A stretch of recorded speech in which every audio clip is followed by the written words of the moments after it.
అందరికీ నమస్కారం. ఈరోజు మనం చెప్పుకోబోయే కథ అత్తయ్య మా ఇంటికి రండి.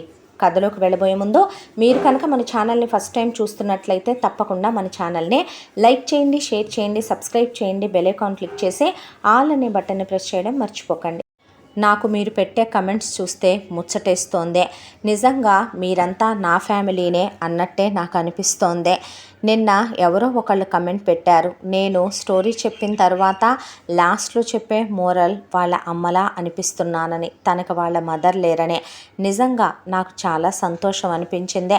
మీ కుటుంబంలో ఒక ఇంపార్టెంట్ పర్సన్, దట్టు తల్లితో నన్ను పోల్చినందుకు మీకు నిజంగానే నేను చేతులెత్తి నమస్కరిస్తూ, నాకన్నా చిన్నవాళ్ళైతే కనుక మిమ్మల్ని బ్లెస్ చేస్తూ, తప్పకుండా మన ఛానల్ని మీ అందరూ ఎంకరేజ్ చేసి సపోర్ట్ చేస్తూ ఛానల్ని లైక్ చేయండి, తప్పకుండా సబ్స్క్రైబ్ చేయండి. అలాగే మంచి వీడియోల్ని మీరు మీ ఫ్యామిలీ మెంబర్స్కి, ఫ్రెండ్స్తో షేర్ చేసుకోండి. కథని ఎక్కడ స్కిప్ చేయకుండా వినండి. మరి కథలోకి వెళ్ళిపోదామా? విశ్వేశ్వరయ్యకి అన్నపూర్ణనిచ్చి వివాహం జరిపించారు పెద్దలు. విశ్వేశ్వరయ్యకి 10 ఎకరాల పొలం ఉంది. ఆయన పెద్దగా ఏమీ చదువుకోలేదు, వ్యవసాయాన్నే నమ్ముకున్న వ్యక్తే. కాకపోతే చాలా కష్టపడతాడు. ఒక సొంతిల్లు ఉంది. ఆ సొంతిల్లు కూడా చాలా పెద్ద ఖాళీ స్థలంలో ఉండేది. అయితే అన్నపూర్ణ మొదటి నుంచి పొదుపే. పుట్టింటి దగ్గర ఉన్నప్పటి నుంచి కూడా కాయ కష్టానికి అలవాటు పడ్డ వ్యక్తే. అలా వచ్చిందో లేదో విశ్వేశ్వరరావుని పెళ్లి చేసుకొని ఇక అత్తారింటికి ఒక్క నిమిషం ఖాళీగా ఉన్నది లేదు. అత్తమామలు అప్పటికే మంచంలో ఉండి ఆరోగ్యం బాగోకపోతే వాళ్ళకి మలమూత్రాల దగ్గర నుంచి అన్నీ ఎత్తిపోసి సొంత తల్లిదండ్రుల్లాగా చూసుకునే వాళ్ళు కడతేరేటప్పుడు కూడా కోడల్ని, మేము అప్పుడే వెళ్ళిపోతున్నామమ్మా, నీ కడుపున కాయ కాస్తే చూసి వెళదామనుకున్నావు, దేవుడు ఆయుష్ ఇవ్వట్లేదు, మా బంగారు తల్లివి తల్లి, ఒకవేళ నీ కనుక పిల్లలు పుడితే మేమే మళ్ళీ పుట్టామనుకోమ్మా అనే కోడల్ని దీవించిపోయింది విశ్వేశ్వరరావు తల్లే. అన్నపూర్ణకి ఆవిడ పెళ్లిలో 25 కాసులు బంగారం, పోతూ ఆవిడ ఒంటి మీద ఉన్న 25 కాసులు కూడా కోడలు చేసిన సేవకి ఎంత ఇచ్చినా తక్కువేనని ఆ బంగారం ఇచ్చింది. ఆ 50 కాసుల బంగారం అన్నపూర్ణ లాకర్లో పెట్టి అత్తగారి జ్ఞాపకంగా, తన పెళ్లి జ్ఞాపకంగా ఉంటుందని అవి ఎక్కువ వేసుకునేది కాదు. పుట్టింటి వాళ్ళు పెట్టిన 25 కాసుల బంగారం మాత్రం ఎప్పుడూ ఆవిడ ఒంటి మీదే ఉండేదే. ఇక ఆ తర్వాత అన్నపూర్ణ అత్తమామలు కూడా కాలం చేశారు. అప్పుడే తనకి ఇంకా ఏ గర్భాలు లాంటివి కూడా లేవు. ఒకవేళ ఉన్న పిల్లలు అడ్డవా కష్టపడటానికి అనే దాంతో అన్నపూర్ణకి అన్నీ వచ్చు. కుట్లు, అల్లికలు, టైలరింగ్, ఒకవైపున ముగ్గులు వేయటాలు, ఒకవైపున మొక్కలు పెంచటాలు, కోళ్ళు పెంచటాలు, మేకలు పెంచటాలు, ఆవులు పెంచటాలు, గేదెలను పెంచటాలు అన్నీ వచ్చు. దాంతో ఇల్లు చిన్నదే అయినప్పటికీ కూడా కళగా ఉంటుంది. 4 బెడ్రూముల ఇల్లు, పెంకుటిల్లు, మండువాలోగిలి ఇల్లు, ఎంతో చక్కగా ఉంటుంది ఇల్లు. ఎంతసేపు ఇల్లు చూసుకుంటూ ఉంటే సరిపోద్దా? ఇల్లాలు ఇల్లు మాత్రమే కాదు కదా, రేపొద్దున పరిస్థితులను కూడా చూసుకోవాలి కదా. కష్టపడే మనుషులు, ఓపిక ఉన్నప్పుడు కష్టపడితే తప్పే ఉంది. ఆయన పొలాన ఎటూ కష్టపడుతున్నాడు. ఎండనక వాననక ఆయన ఎటూ రూపాయి సంపాదించాలని భూమి తల్లిని నమ్ముకున్నాడు. నేను మాత్రం గోమాతల్ని, పాడిని నమ్ముకుంటే తప్పే ఏంటి అనే దాంతో ఆవిడ ఒంటి మీద ఉన్న 25 కాసుల బంగారంలో తాళి గొలుసు ఒక్కటి ఉంచుకొని, చేతులకి మట్టి గాజులు ఉంచుకొని, చెవులకి దిద్దులు, పెళ్లినాటి ఉంగరం ఉంచుకొని, మిగతావే బ్యాంకులో తాకట్టు పెట్టి డబ్బులు తీసుకుని, అంతకుముందు 2 గేదెలున్నాయి. అయితే వాటికి తోడు ఇంకా గేదెల్ని, అలాగే ఆవుల్ని, వాటితో పాటు మేక పిల్లల్ని, కోడి పిల్లల్ని, చేప పిల్లల్ని, రొయ్య పిల్లల్ని కొనుక్కొచ్చి ఇంటి చుట్టూ ఉన్న స్థలాన్నంతా కూడా మొగుడు పెళ్ళాలిద్దరూ కలిసి చదును చేసి నీట్గా పాదులు చేసి అక్కడ రకరకాల పళ్ళ మొక్కలు, పూల మొక్కలు, దాంతోపాటు చిన్న రొయ్యల చెరువు తవ్వి రొయ్య పిల్లలు, చేపల చెరువు తవ్వి చేపల పిల్లలు, అలాగే పెద్ద కోళ్లగూడు వేసి ఒక 5,000 కోళ్ళు పట్టేలాగా మేకల కోసం ఒక పాక, అలాగే గేదెలు ఆవుల కోసం ఒక పెద్ద పాకలాగా వేయించి ఇక ఇంట్లోకి తినడానికి ప్లస్ బయట అమ్మినా సరే 4 రూపాయలు వస్తాయి. దాంతో ఆవిడ కష్టపడి వాటికి ఒకవైపున మొక్కలకి పాదులు చేసుకుంటూ, ఒకవైపున వాటికి నీళ్లు పెట్టుకుంటూ గేదెల్ని సొంత తల్లిలా చూసుకునేది. ఆవిడకు ఆవులన్నా గేదెలన్నా చాలా ఇష్టం. వీటికి మాత్రమే కాకుండా బయట గోశాలల్లో గోవులకు కూడా పశుగ్రాసానికి డబ్బులు ఇస్తూ ఉండేదే. పెళ్ళయ్యాక 3 ఏళ్ళు న్యాచురల్గానే ఆవిడకి పిల్లలు పుట్టలేదు. ఆ తర్వాత ఆవిడ గర్భవతి అయింది. గర్భవతి అయిన అన్నపూర్ణకి కూతురు పుట్టిందే. అత్తగారన్నమాట జ్ఞాపకం వచ్చింది. నేనే పుట్టాను అనుకోమ్మా అనే. కూతురి పేరు వాహిని అని పెట్టిందే. ఆ తరువాత కూతురు పుట్టాక కొన్నాళ్ళకి కొడుకు పుట్టాడు. కొడుకు పేరు సూర్య అని పెట్టుకుందే. పిల్లలిద్దరూ ముత్యాల్లాగా ఉంటారు, చాలా చక్కగా ఉంటారు. పిల్లల్ని బాగా చదివించి ప్రయోజకుల్ని చేయాలి అని నిర్ణయించుకుంది అన్నపూర్ణ. దాంతో ఇంకా కాయ కష్టాన్ని పెంచుకుందే. పిల్లలకి ఖరీదైన బట్టలు కాదు కావలసింది, ఆ ఉన్న 10 ఎకరాల పొలాన్ని ఎలా లేదన్నా సరే 25 ఎకరాలు చెయ్యాలి అనుకున్నారు మొగుడు పెళ్ళాం. పిల్లకి ఎటుకూడి కట్నాలు కానుకలు ఆశించే సంబంధానికి ఇవ్వకూడదు. అలా ఇస్తే అత్యాశకి హద్దు పొద్దు ఉండదు. మనం పెట్టాల్సింది ఎటు తల్లిగారుగా పెట్టాలి. దాన్ని వాళ్ళు ఆశించకూడదు. ఆశించని ఇంటికే పిల్లని పంపాలని, పిల్లకు మాత్రం 1 కిలో బంగారం పెట్టాలి. తన బంగారం మాత్రం కోడలికి తప్ప ఎవరికీ ఇచ్చే ప్రసక్తే లేదని ఆవిడ ఆ రోజే మొగుడుతో అనుకుంది. అయితే పిల్లల్ని పక్కనే ఉన్నటువంటి టౌన్ నుంచి స్కూల్ బస్సు వస్తే ఆ స్కూల్కి పంపిద్దాంలే అని పిల్లాడిని జాయిన్ చేసిందే. పిల్లాడు చాలా బాగా చదువుకుంటాడు. ఆవిడ అసలు వెనకాలండి చూసుకోవాల్సిన అవసరమే లేదు.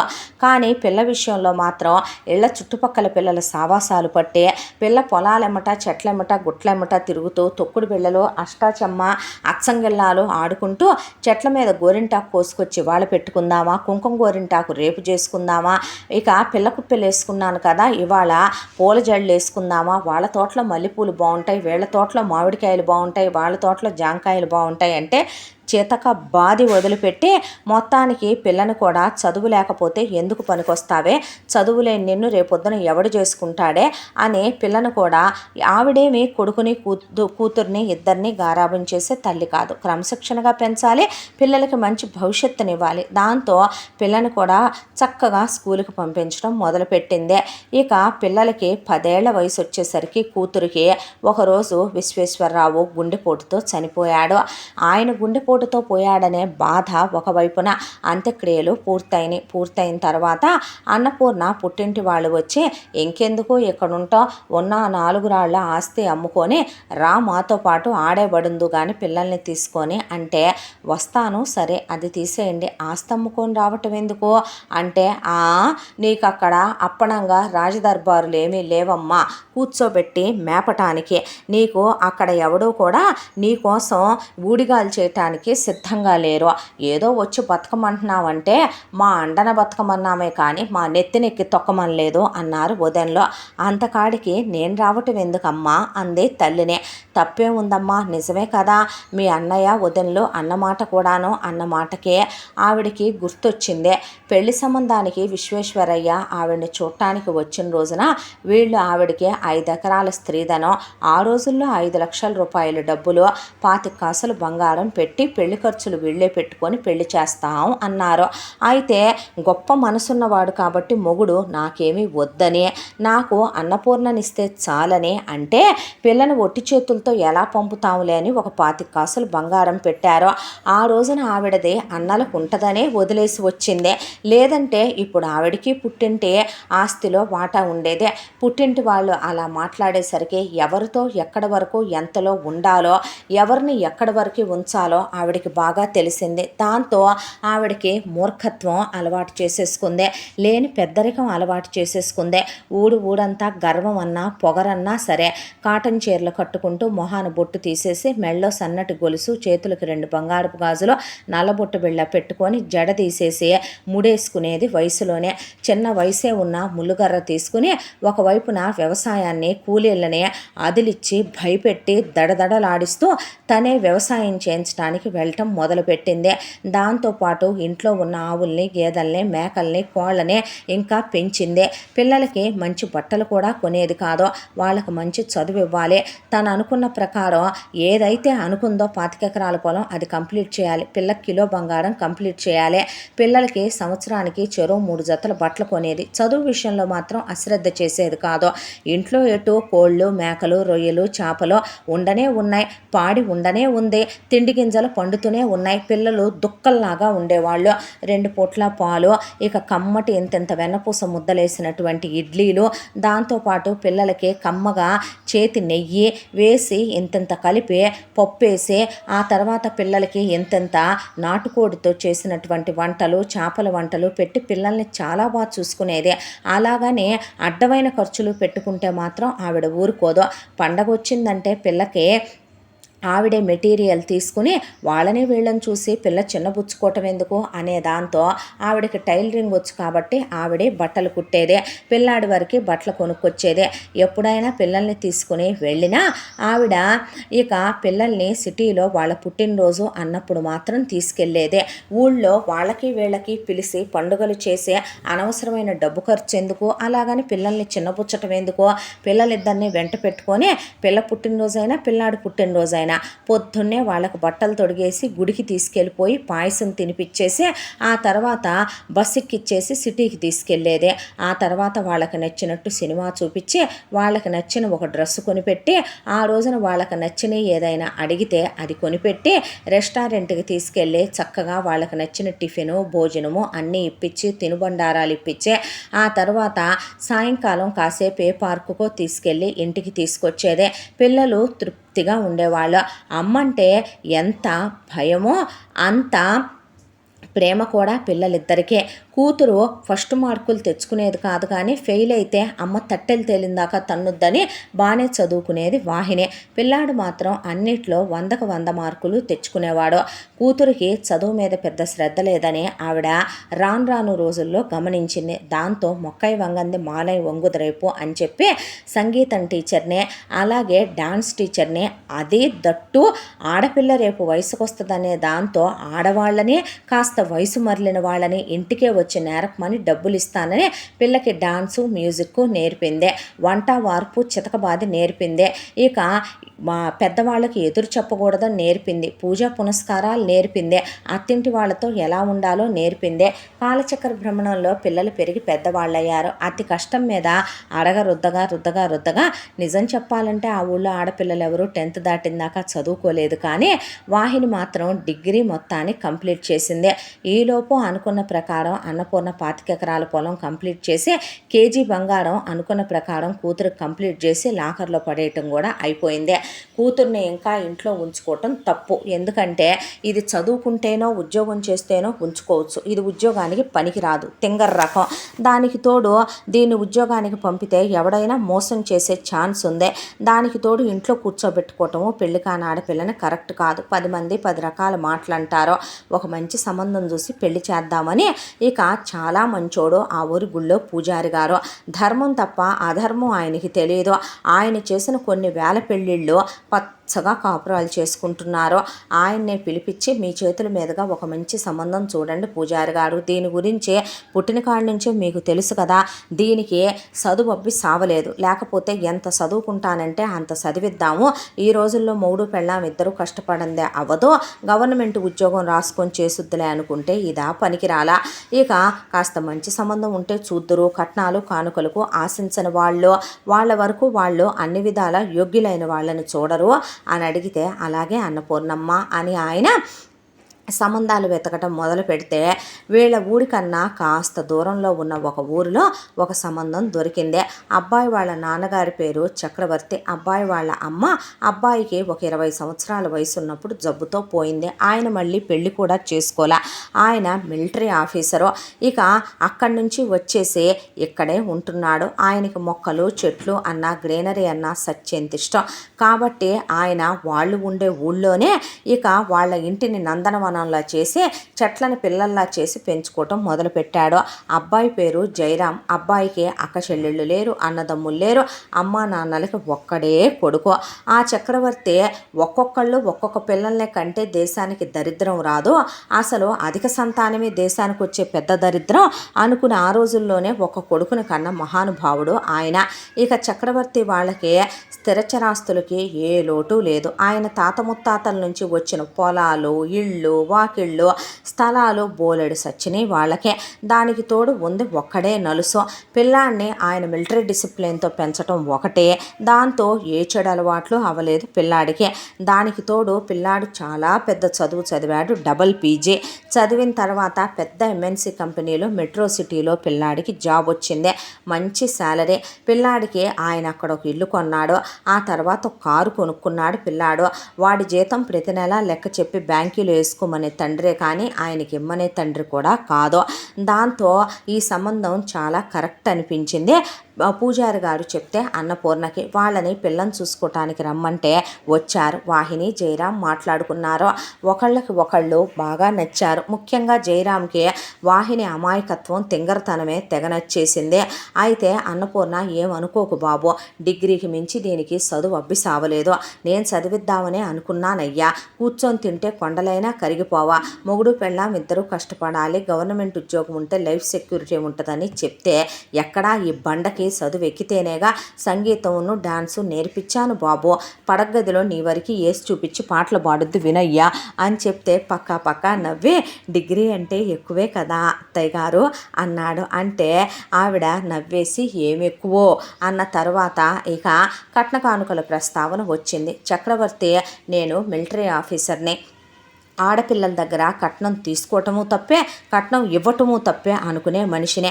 అయినా మా ఇంటి పేరు మోసి మా వంశాన్ని పెంచటానికి పిల్లల్ని కనబోయే తల్లి మీ అమ్మాయిని ఇచ్చి పంపించండి చాలు మాకు, మా కోడలుగా. అంతేకాని మీరు మీ అమ్మాయిగా భావించి కొడుకులు నోళ్ళు కొట్టటాలో, కొడుకులకు అన్యాయం చేసి కూతుళ్ళకు దోచిపెట్టటాలో ఎలాంటివి చేసే అమ్మా నాన్నలంటే షూట్ చేసి పడేస్తాను చెల్లెమ్మ నేను. ఎటు బావగారు లేరు, నువ్వెంత కష్టపడ్డావో నేను విన్నానమ్మా. ఒంటి రెక్క మీద కష్టపడి 10 ఎకరాల పొలం 25 ఎకరాలు చేశావు. నువ్వు మాకు ₹1 ఇవ్వద్దు. పెళ్లి ఖర్చులు, నిశ్చితార్థం ఖర్చులు ఒక్కడేగా. వీడేదో ఫార్మాలిటీకి ఉద్యోగం చేస్తున్నాడు కానీ ఉద్యోగం చేయకపోయినా 10 తరాలు కూర్చుని తిన్నా తరగనంత ఆస్తుంది నాకు. వీళ్ళమ్మ బోలెడ ఆ రోజున అది ఒక్కటే వాళ్ళ అమ్మా నాన్నల కూతురు కావటానికి బోల్డొచ్చి పడింది. ఏం చేసుకుంటాం చెప్పు మేము అన్నాడు ఆయన.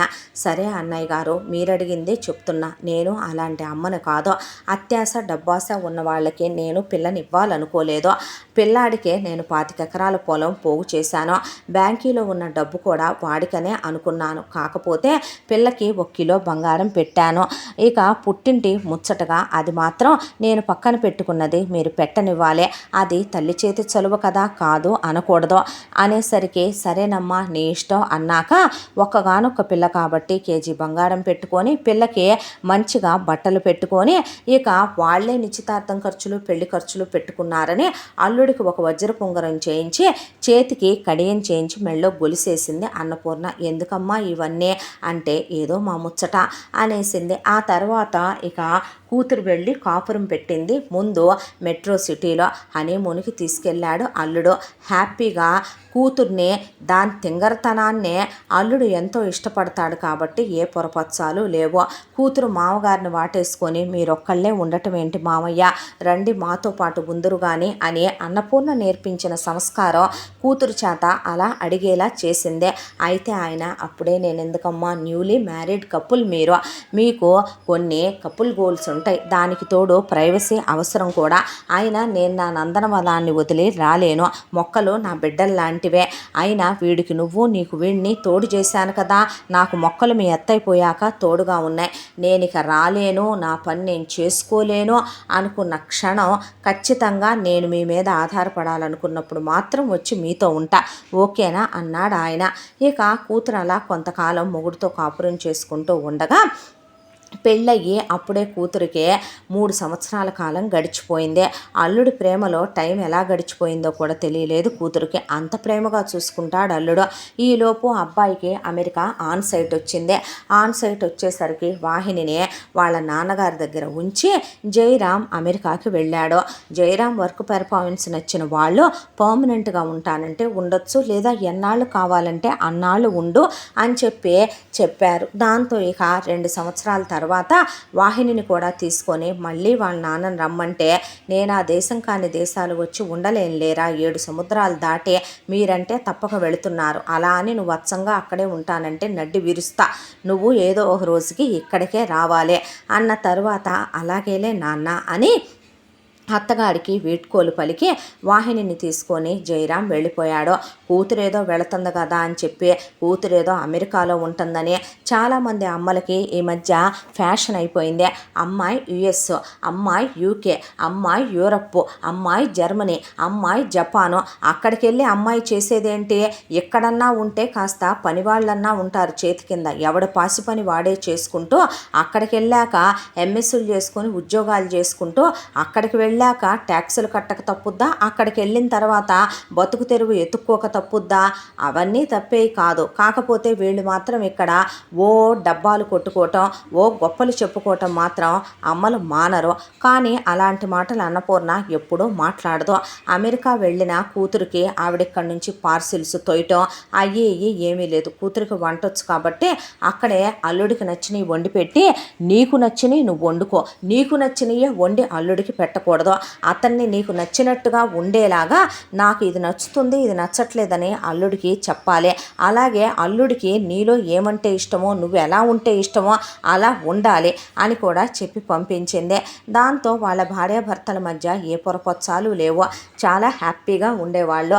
ఇక్కడుండగా ఎందుకు పనికి రాలేదు, డిగ్రీ చదివింది అని అన్నపూర్ణ తిట్టిన తిట్లకి మొత్తానికి వాహిని అమెరికా వెళ్ళిన తర్వాత డాన్సు మ్యూజిక్ క్లాసులు చెప్పడం స్టార్ట్ చేసి నేను ఎందుకు పనికిరానన్నావుగా, ఇక్కడికి వచ్చాక మా ఆయన నాతో అది పెట్టించాడు తెలుసా అని వాళ్ళ అమ్మకు ఫోన్ చేసింది.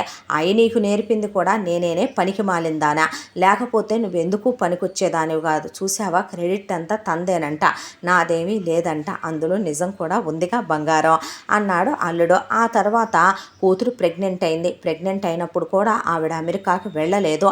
అల్లుడే కూతుర్ని హ్యాండిల్ చేసుకున్నాడు.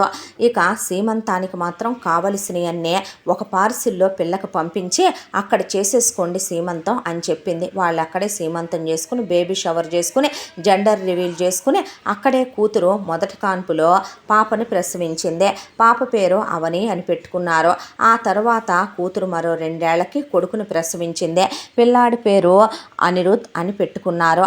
హ్యాపీ లైఫ్, పిల్లలతో అమెరికాలో హ్యాపీగా తన పిల్లల్ని చూసుకుంటూ మొగుడున్నాడు కాబట్టి ప్రాబ్లం లేకుండా సుఖంగా సంతోషంగా కాపురం చేసుకుంటుంది. ఇక చక్రవర్తిని నువ్వు రాకపోతే నేను ఊరుకోనని ఇండియా వచ్చి పిల్లలు కూడా తాత రమ్మనమని గొడవ చేయటంతో అది కాదర్రా అన్నయ్య గారు వెళ్ళండి, ఇప్పుడు మహా అయితే మీ నందనవనం గురించే కదా, మీ నందనవనానికి ఒక మనిషిని కాపలా పెట్టండి, ఎప్పటికప్పుడు వీడియో కాల్స్ వచ్చాయి కదా చేసి చూపించమనండి అంది అన్నపూర్ణమ్మ. ఇది నిజమే అని ఆయన కూడా మనవణ్ణి మనవరాల్ని వదిలి ఉండలేక అమెరికా వెళ్ళాడు కొడుకు కోడలతో. అంతవరకు కూతురు మామగారిని తండ్రిలా చూసుకుంటుంది, ఆయన కోడల్ని కూతురులా చూసుకుంటాడు. చాలా వరకే కోడలు మ్యూజిక్ డ్యాన్స్ క్లాసులు చెప్తుంటే పిల్లల్ని పట్టుకోవటం, పిల్లల్ని పార్కు తీసుకెళ్ళటం, అక్కడున్న టెంపుల్స్ తీసుకెళ్ళటం, స్కూల్లో దింపుకొచ్చుకోవటం తీసుకొచ్చుకోవటం, కొడుకు కోళ్ళకి ప్రైవసీ కల్పించడం, వీకెండ్స్లో వాళ్ళని బయటికి పంపించి ఆయన పిల్లలతో టైం స్పెండ్ చేయటం, అలా కూతురు లైఫ్ చాలా హ్యాపీగా ఉంది.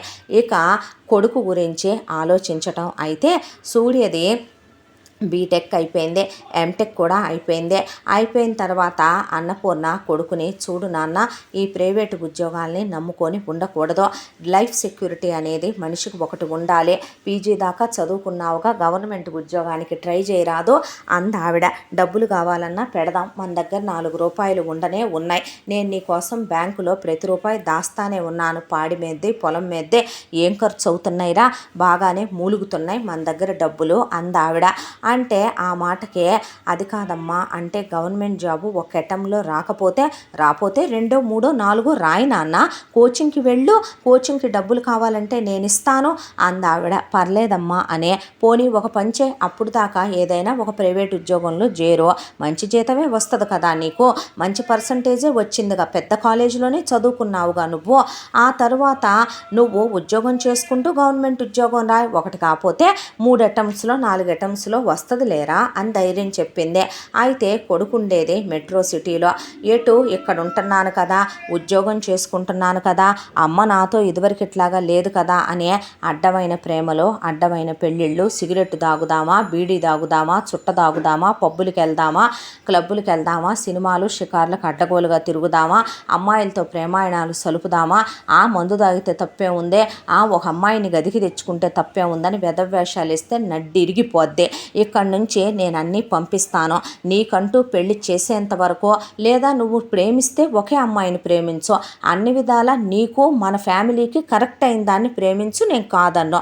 వెధవేషాలు వేస్తే మాత్రం నా సంగతి బాగా తెలుసుగా అని చెప్పి కొడుకునే ఒక అపార్ట్మెంట్ తీసుకొని అపార్ట్మెంట్లో 1 BHKలోనే కాపురం పెట్టుకున్నాడు కొడుకు. పెట్టుకొని ఆఫీస్కి వెళ్ళొస్తుంటే అక్కడికి ప్రతి 2-3 నెలలకి ఓసారి సున్నుండలని, లడ్లని, అరిసెలని, కొడుక్కి నెయ్యని, పచ్చళ్ళు, కారపొళ్ళు, నాన్ వెజ్లో ఫ్రైలు చేసుకొని తీసుకెళ్ళి అన్ని ఫ్రిడ్జుల్లో సర్ది, వంటగదిలో సర్ది, వంట నువ్వే చేసుకో, అడ్డమైన వాటిని ఇళ్లల్లోకి రానివ్వకో, ఇల్లు నువ్వు ఊడ్చుకో, అంట్లు 2 ఉంటాయి నువ్వు కడుక్కో, ఏం పర్వాలా, మగపిల్లలు పని చేసుకోకూడదని ఎవర్రా చెప్పారో, రేపొద్దున నీకంటూ ఒక పెళ్ళాం వచ్చిందనుకో, ఆ పిల్లకి నెలసరి రావచ్చు, వచ్చినప్పుడు ఆడదానికి చెప్పుకోలేని బాధగా ఉంటుంది. ఆ క్షణంలో మొగుడు తోడుగా ఉండాలి. భార్యను ఒక కూతుర్లా, చెల్లెల్లా, తల్లిలా దగ్గరికి తీసి ఒళ్ళో పడుకోబెట్టుకొని సపర్యలు చెయ్యాలి. ఆ అమ్మాయి కాళ్ళు ఎత్తినా కూడా తప్పు లేదు. ఆ తర్వాత నీ భార్యకు బాగోనప్పుడు నువ్వే వంట చేయాలి. జ్వరం వస్తుంది, నువ్వే వంట చేయాలి. కడుపుతో ఉంటుంది, నువ్వే చెయ్యాలి. పిల్లల్ని కంటది, బాలింత, పిల్లల్ని పట్టుకోవాలంటే ఇబ్బంది పడుద్ది, పట్టుకోవాలి, సహాయం చేయాలి. భార్య కడుపుతో ఉంటే ప్రేమగా చూసుకోవాలి. మూర్ఖత్వంగా ఉండకూడదు, పెళ్ళాన్ని తిట్టకూడదు, కొట్టకూడదు, బూతు మాటలు లాంటివి మాట్లాడకూడదు. నీకు ఒక అక్కుంది, నీకు ఒక అమ్ముంది, నువ్వు అన్ని పనులు నేర్చుకోవాలి. ఇల్లు ఉడిసినా తప్పు లేదు, అంట్లు దోమినా తప్పు లేదు, బట్టలు ఉతికినా తప్పు లేదు, దొడ్లు గడిగినా తప్పు లేదు.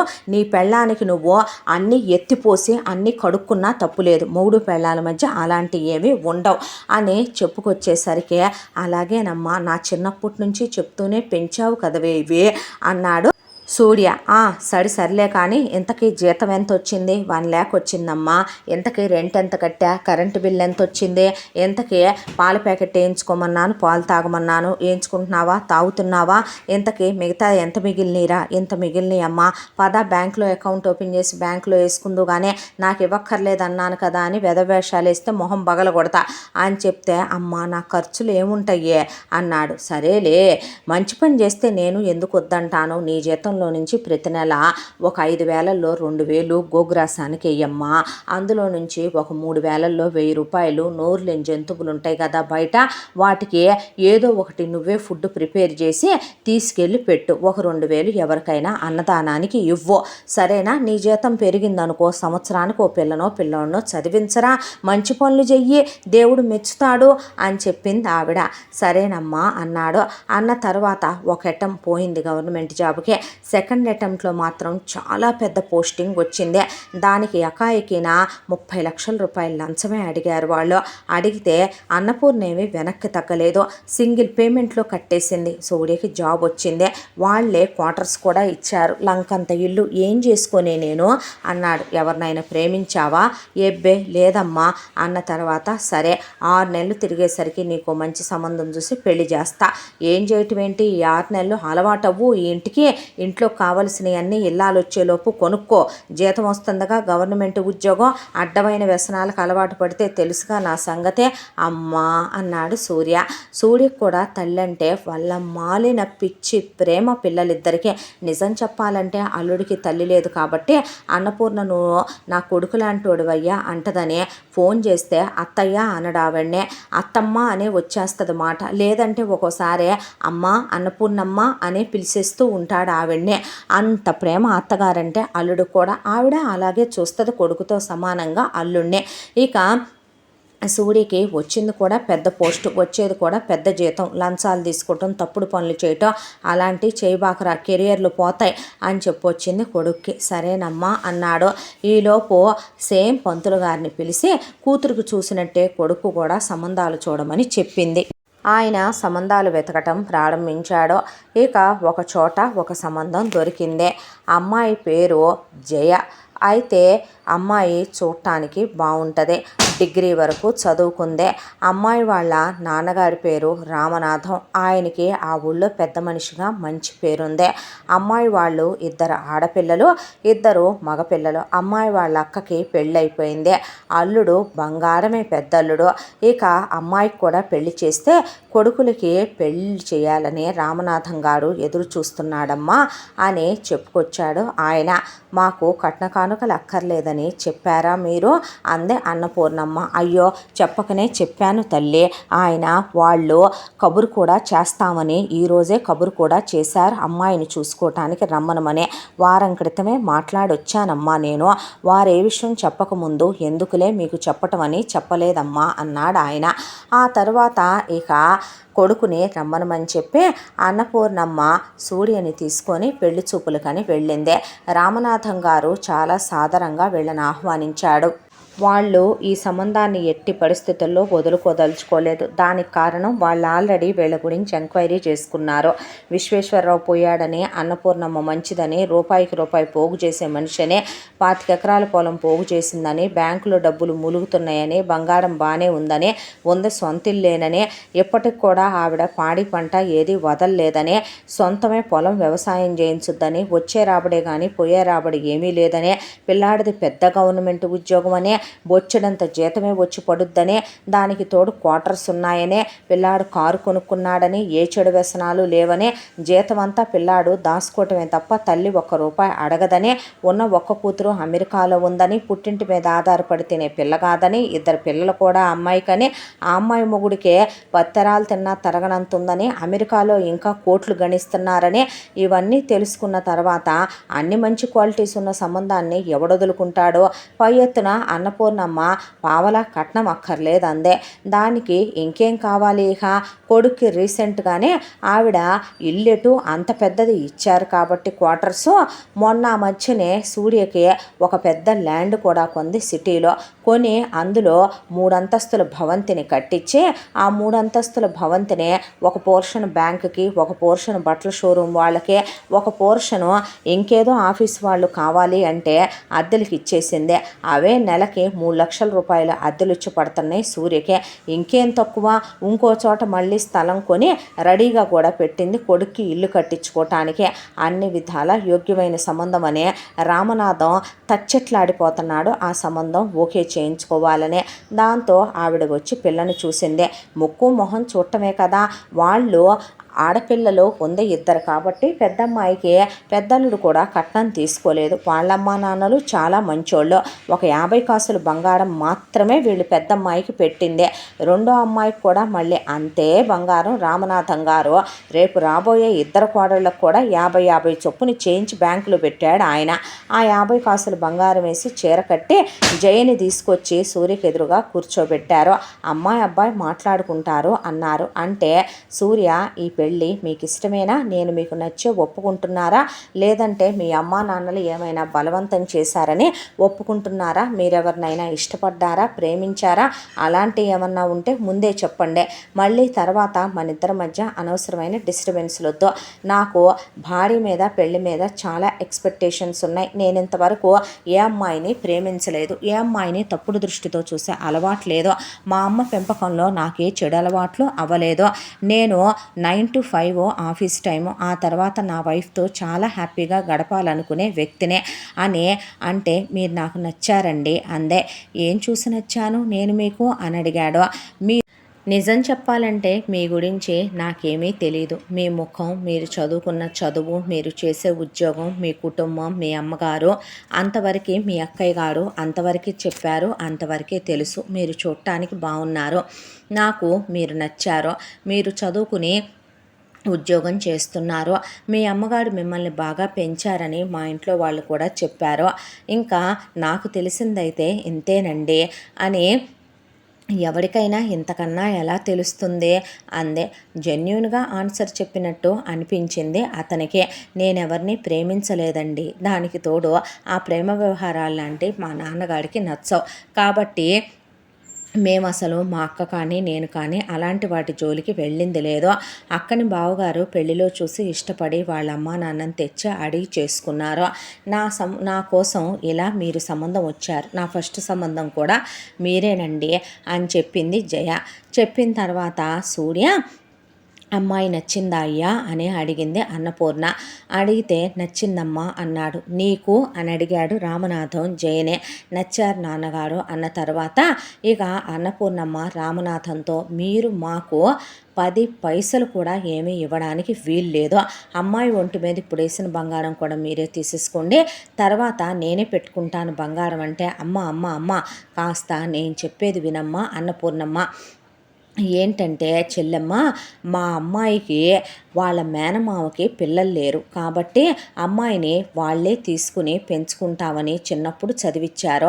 ఆ తర్వాత అనుకోకుండా మా బావమరిదే అతని భార్య యాక్సిడెంట్లో పోతూ వాళ్ళ పేరు మీద ఉన్నటువంటి ఒక ఫ్లాటు అబ్బాయి ఉద్యోగం చేసే ఊళ్ళోనే ఉంది, సూర్య ఉద్యోగం చేసే ఊళ్ళో. ఆ ఫ్లాట్ అమ్మాయి పేరును రాసి వెళ్ళారు. అది మేము తీసుకోలేము కాబట్టి అది అమ్మాయికే ఇచ్చేస్తున్నాం. 3BHK ఫ్లాట్ అమ్మ. అది మీరు స్త్రీధనంగాను అనుకోవద్దు, కట్నంగాను అనుకోవద్దు, పోయిన వాళ్ళ జ్ఞాపకంగా ఉండనివ్వండి.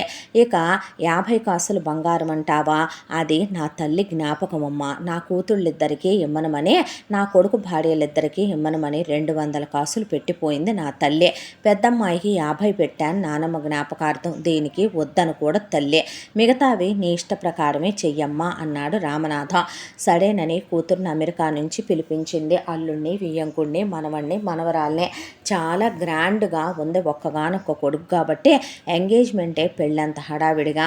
ఆ తర్వాత ఆవిడ బ్యాంకులో పెట్టిన నగలన్నీ కోడలు ఒంటి మీద వేసి, చూడమ్మా నేను మళ్ళీ నీకు వ్రతాలకని నోములకని ఇక నీ సీమంతాలకని వాటికని వీటికని చేయిస్తూ ఉంటాను కదా, ఇప్పటికైతే ఈ 75 ఉంచమ్మా, ఇంకో 25 పెళ్లిలో తీసుకున్నాను, మొత్తం కలిపి 100 ఉంచు అని ఒంటి మీద వేస్తే, అయ్యయ్యో పర్లేదు చెల్లెమ్మ దానిలో ఏముందమ్మా అన్నాడు రామనాథం. ఆ తర్వాత వస్తూ అమెరికా నుంచి ఇక తమ్ముడు పెళ్ళి కదా అని వాహిని జయరాం వస్తూ డైమండ్ బ్రేస్లెట్ ఒకటి సూర్య కోసం తీసుకుని జై కోసం ఒక డైమండ్ నెక్లెస్సే తీసుకొచ్చింది వాహిని. తీసుకొచ్చిన తర్వాత పెళ్ళప్పుడు పెళ్ళంత వరకు ఉండి ఆ తర్వాత తమ్ముడికి మరదలకి హనీమూన్ టికెట్లు ఇచ్చి మళ్ళీ మామగారిని పిల్లల్ని తీసుకొని అమెరికా వెళ్ళిపోయింది వాహిని.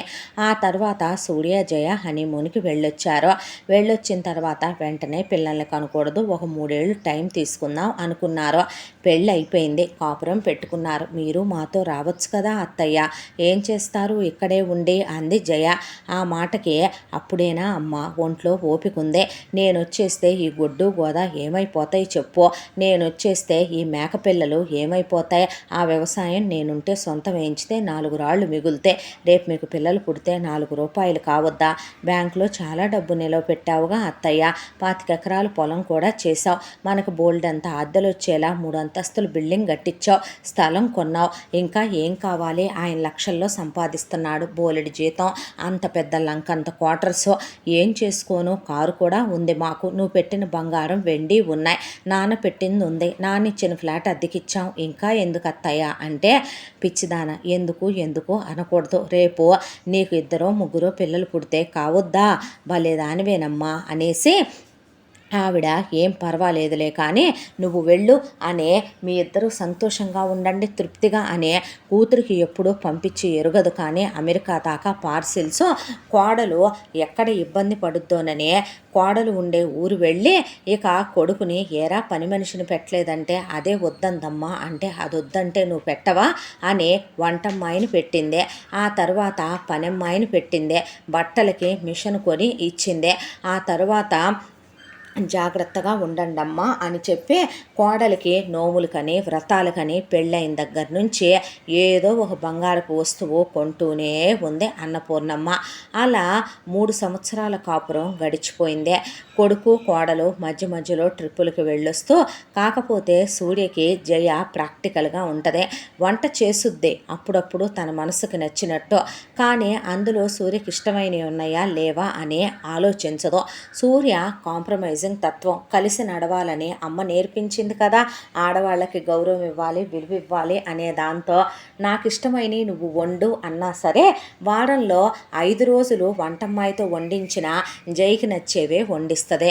సూర్యకి నచ్చేవి చాలా రేర్గా వస్తాయి టేబుల్ మీదకి. అయినా వండింది తిని వెళ్ళిపోతాడు తప్ప చిన్న చిన్న విషయాలను అసలు పట్టించుకొని పెద్ద చేయడు. భార్య మీద చాలా love expectations, romantic expectations, couple goals ఉన్న జయ ప్రాక్టికల్ వైఫ్ లాగా ఉన్నా కూడా పోనీలే అది అలాగే ఉంటుందేమోలే అని తన వైపు నుంచి భర్తగా ఇవ్వాల్సిన ప్రేమనే ఇవ్వటానికి చాలా ట్రై చేసేవాడు సూర్య. మధ్య మధ్యలో 6 నెలలకు ఒకసారి వచ్చి అన్నపూర్ణమ్మ మొహం చూపించి ఒక్కరోజో 2 రోజులో ఉండి వెళ్ళిపోయేదే. ఇక 3 నెలలకు ఒకసారి రామనాథం వచ్చే ఆయన ఒకరోజు ఉండి ఆయన వెళ్ళిపోయేవాడు. ఇలా 3 ఏళ్ల కాలం గడిచిపోయిన తర్వాత జయ గర్భవతి అయిందే. గర్భవతి అయిన తర్వాత కోడల్ని హాస్పిటల్లో చూపించమని కోడలికి చాలా గ్రాండ్గా ఒకవైపున పుట్టింటి వాళ్ళు సింపుల్గా సీమంతం చేస్తే అత్తింటి సీమంతం కళ్యాణ మండపమే తీసుకొని గ్రాండ్గా చేయటమే కాక 25 కాసుల బంగారపు హారం పెట్టింది అన్నపూర్ణమ్మ.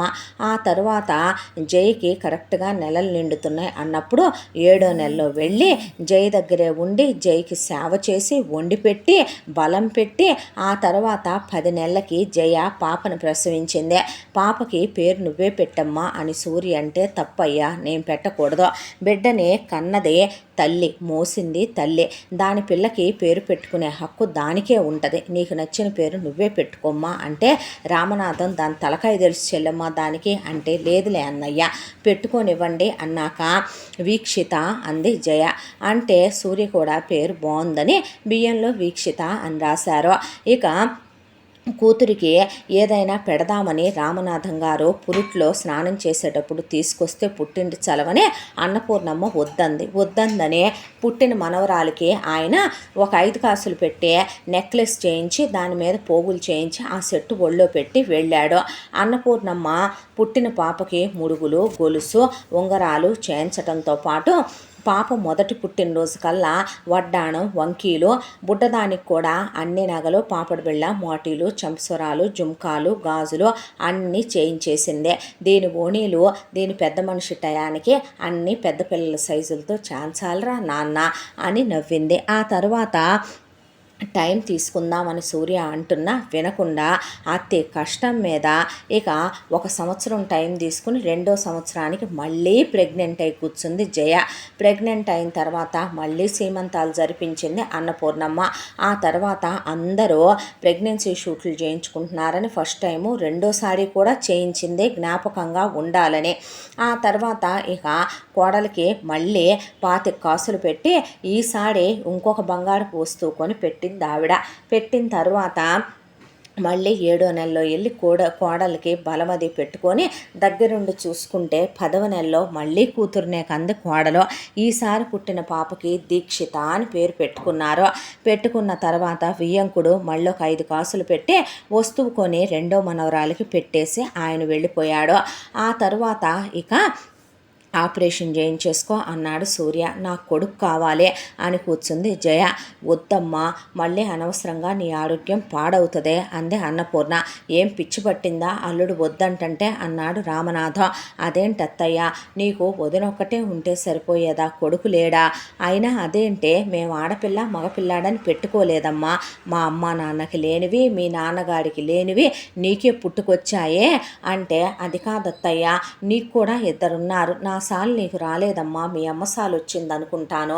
ఈసారి నీకు కొడుకు పుడితే పుట్టొచ్చేమో, అయినా ఎందుకే వద్దంటున్నాడుగా వాడు, నీ ఆరోగ్యం కూడా బాలేదు కదమ్మా, వినొచ్చు కదే అందే అన్నపూర్ణ.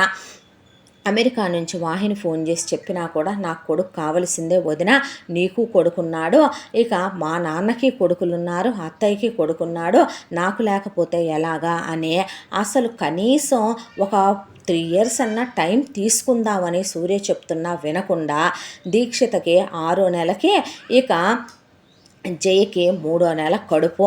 దాంతో ఇక వెంటనే పిల్లల్ని కంటాం. దానికి తోడు మనిషికి అంతకుముందు 2 కాన్పులకి దిట్టంగా గట్టిగా ఉంది, కానీ ఈసారి కాన్పుకి ఎందుకో విపరీతమైన వేవిళ్ళున్నాయి. ఏది తిన్నా ఇవ్వడట్లేదు. దానికి తోడు కాంప్లికేషన్స్ కూడా బాగా ఉన్నాయని, బెడ్ రెస్ట్ అవసరమని పెద్దవాళ్ళు తోడుండాలని డాక్టర్లు చెప్పారు. అయితే ఒకవైపున రామనాథం వాళ్ళ ఇంట్లో నుంచి ఎవరూ రావటానికి లేదు, ఒకవైపున జయని తీసుకెళ్ళటానికి లేదు. పెద్దబ్బాయి కేశవ్కి పెళ్ళయి ఉంది. అప్పుడే కౌసల్య కోడలుగా అడుగుపెట్టింది రామనాథం గారింట్లో. రెండో అబ్బాయి శ్రీధర్కి వనిత అనే అమ్మాయితో ఎంగేజ్మెంట్ చేసుకుని ఉన్నారు. పెళ్లి దగ్గరలో ఉంది. వాళ్ళు పెళ్లి హడావిడిలో ఉన్నారు. ఈ కంగారులో ఇప్పుడు జయని తీసుకెళ్తే అయ్యే పని కాదనుకున్నారు వాళ్ళు.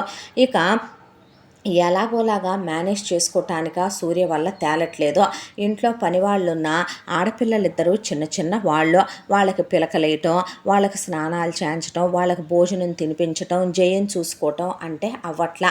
దాంతో జయ అన్నపూర్ణమ్మకు ఫోన్ చేసి, అత్తయ్య నీకు దండం పెడతాను, ఇంకొచ్చేవా, ఇంతకాలం చేసింది చాలే అత్తయ్య, అక్కడ బాగానే పోగేశావుగా మా కోసం, ఇంకా చాలే రా అత్తయ్య, పిల్లలు కూడా కలవరిస్తున్నారు నిన్ను, నాకెంత ఇబ్బందిగా ఉంటుందో తెలుసా, నాకు ఇప్పుడు నీ అవసరం ఉంది అత్తయ్య, పెద్ద దిక్కు కావాలి అత్తయ్య, నీ మనవడు పుట్టడానికి నువ్వే దగ్గరుండి నన్ను చూసుకోకపోతే ఎలా అత్తయ్య, అమ్మ వాళ్ళు కూడా వచ్చే స్థితిలో లేరని నాన్న చెప్పాడు, నువ్వు రావా అత్తయ్య ప్లీజ్ అత్తయ్య అని అడిగితే, ఆవిడ కూడా వెనక ముందు ఆడుతుంటే వాహిని అమెరికా నుంచి ఫోన్ చేసి, అమ్మ నా పరిస్థితి వేరు, నా భర్త హ్యాండిల్ చేయగలడు, నాకు ఆయన పురుళ్ళు పోసుకున్నాడు, మామగారు ఉన్నారు, ఇప్పుడు పిల్లల్ని పట్టుకుంటున్నారు, నువ్వు వెళ్ళకపోతే ఎలాగే వెళ్ళు అంటే, ఆవిడ కొడుకు పెళ్ళైన దగ్గర నుంచి ఉన్నటువంటి గేదెల్ని, ఆవుల్ని, మేకల్ని తగ్గించుకుంటూ వచ్చి ఆల్రెడీ రొయ్యలు తీసేసింది, చేపలు తీసేసింది, కోళ్ళు తీసేసింది, మేకలు తీసేసింది.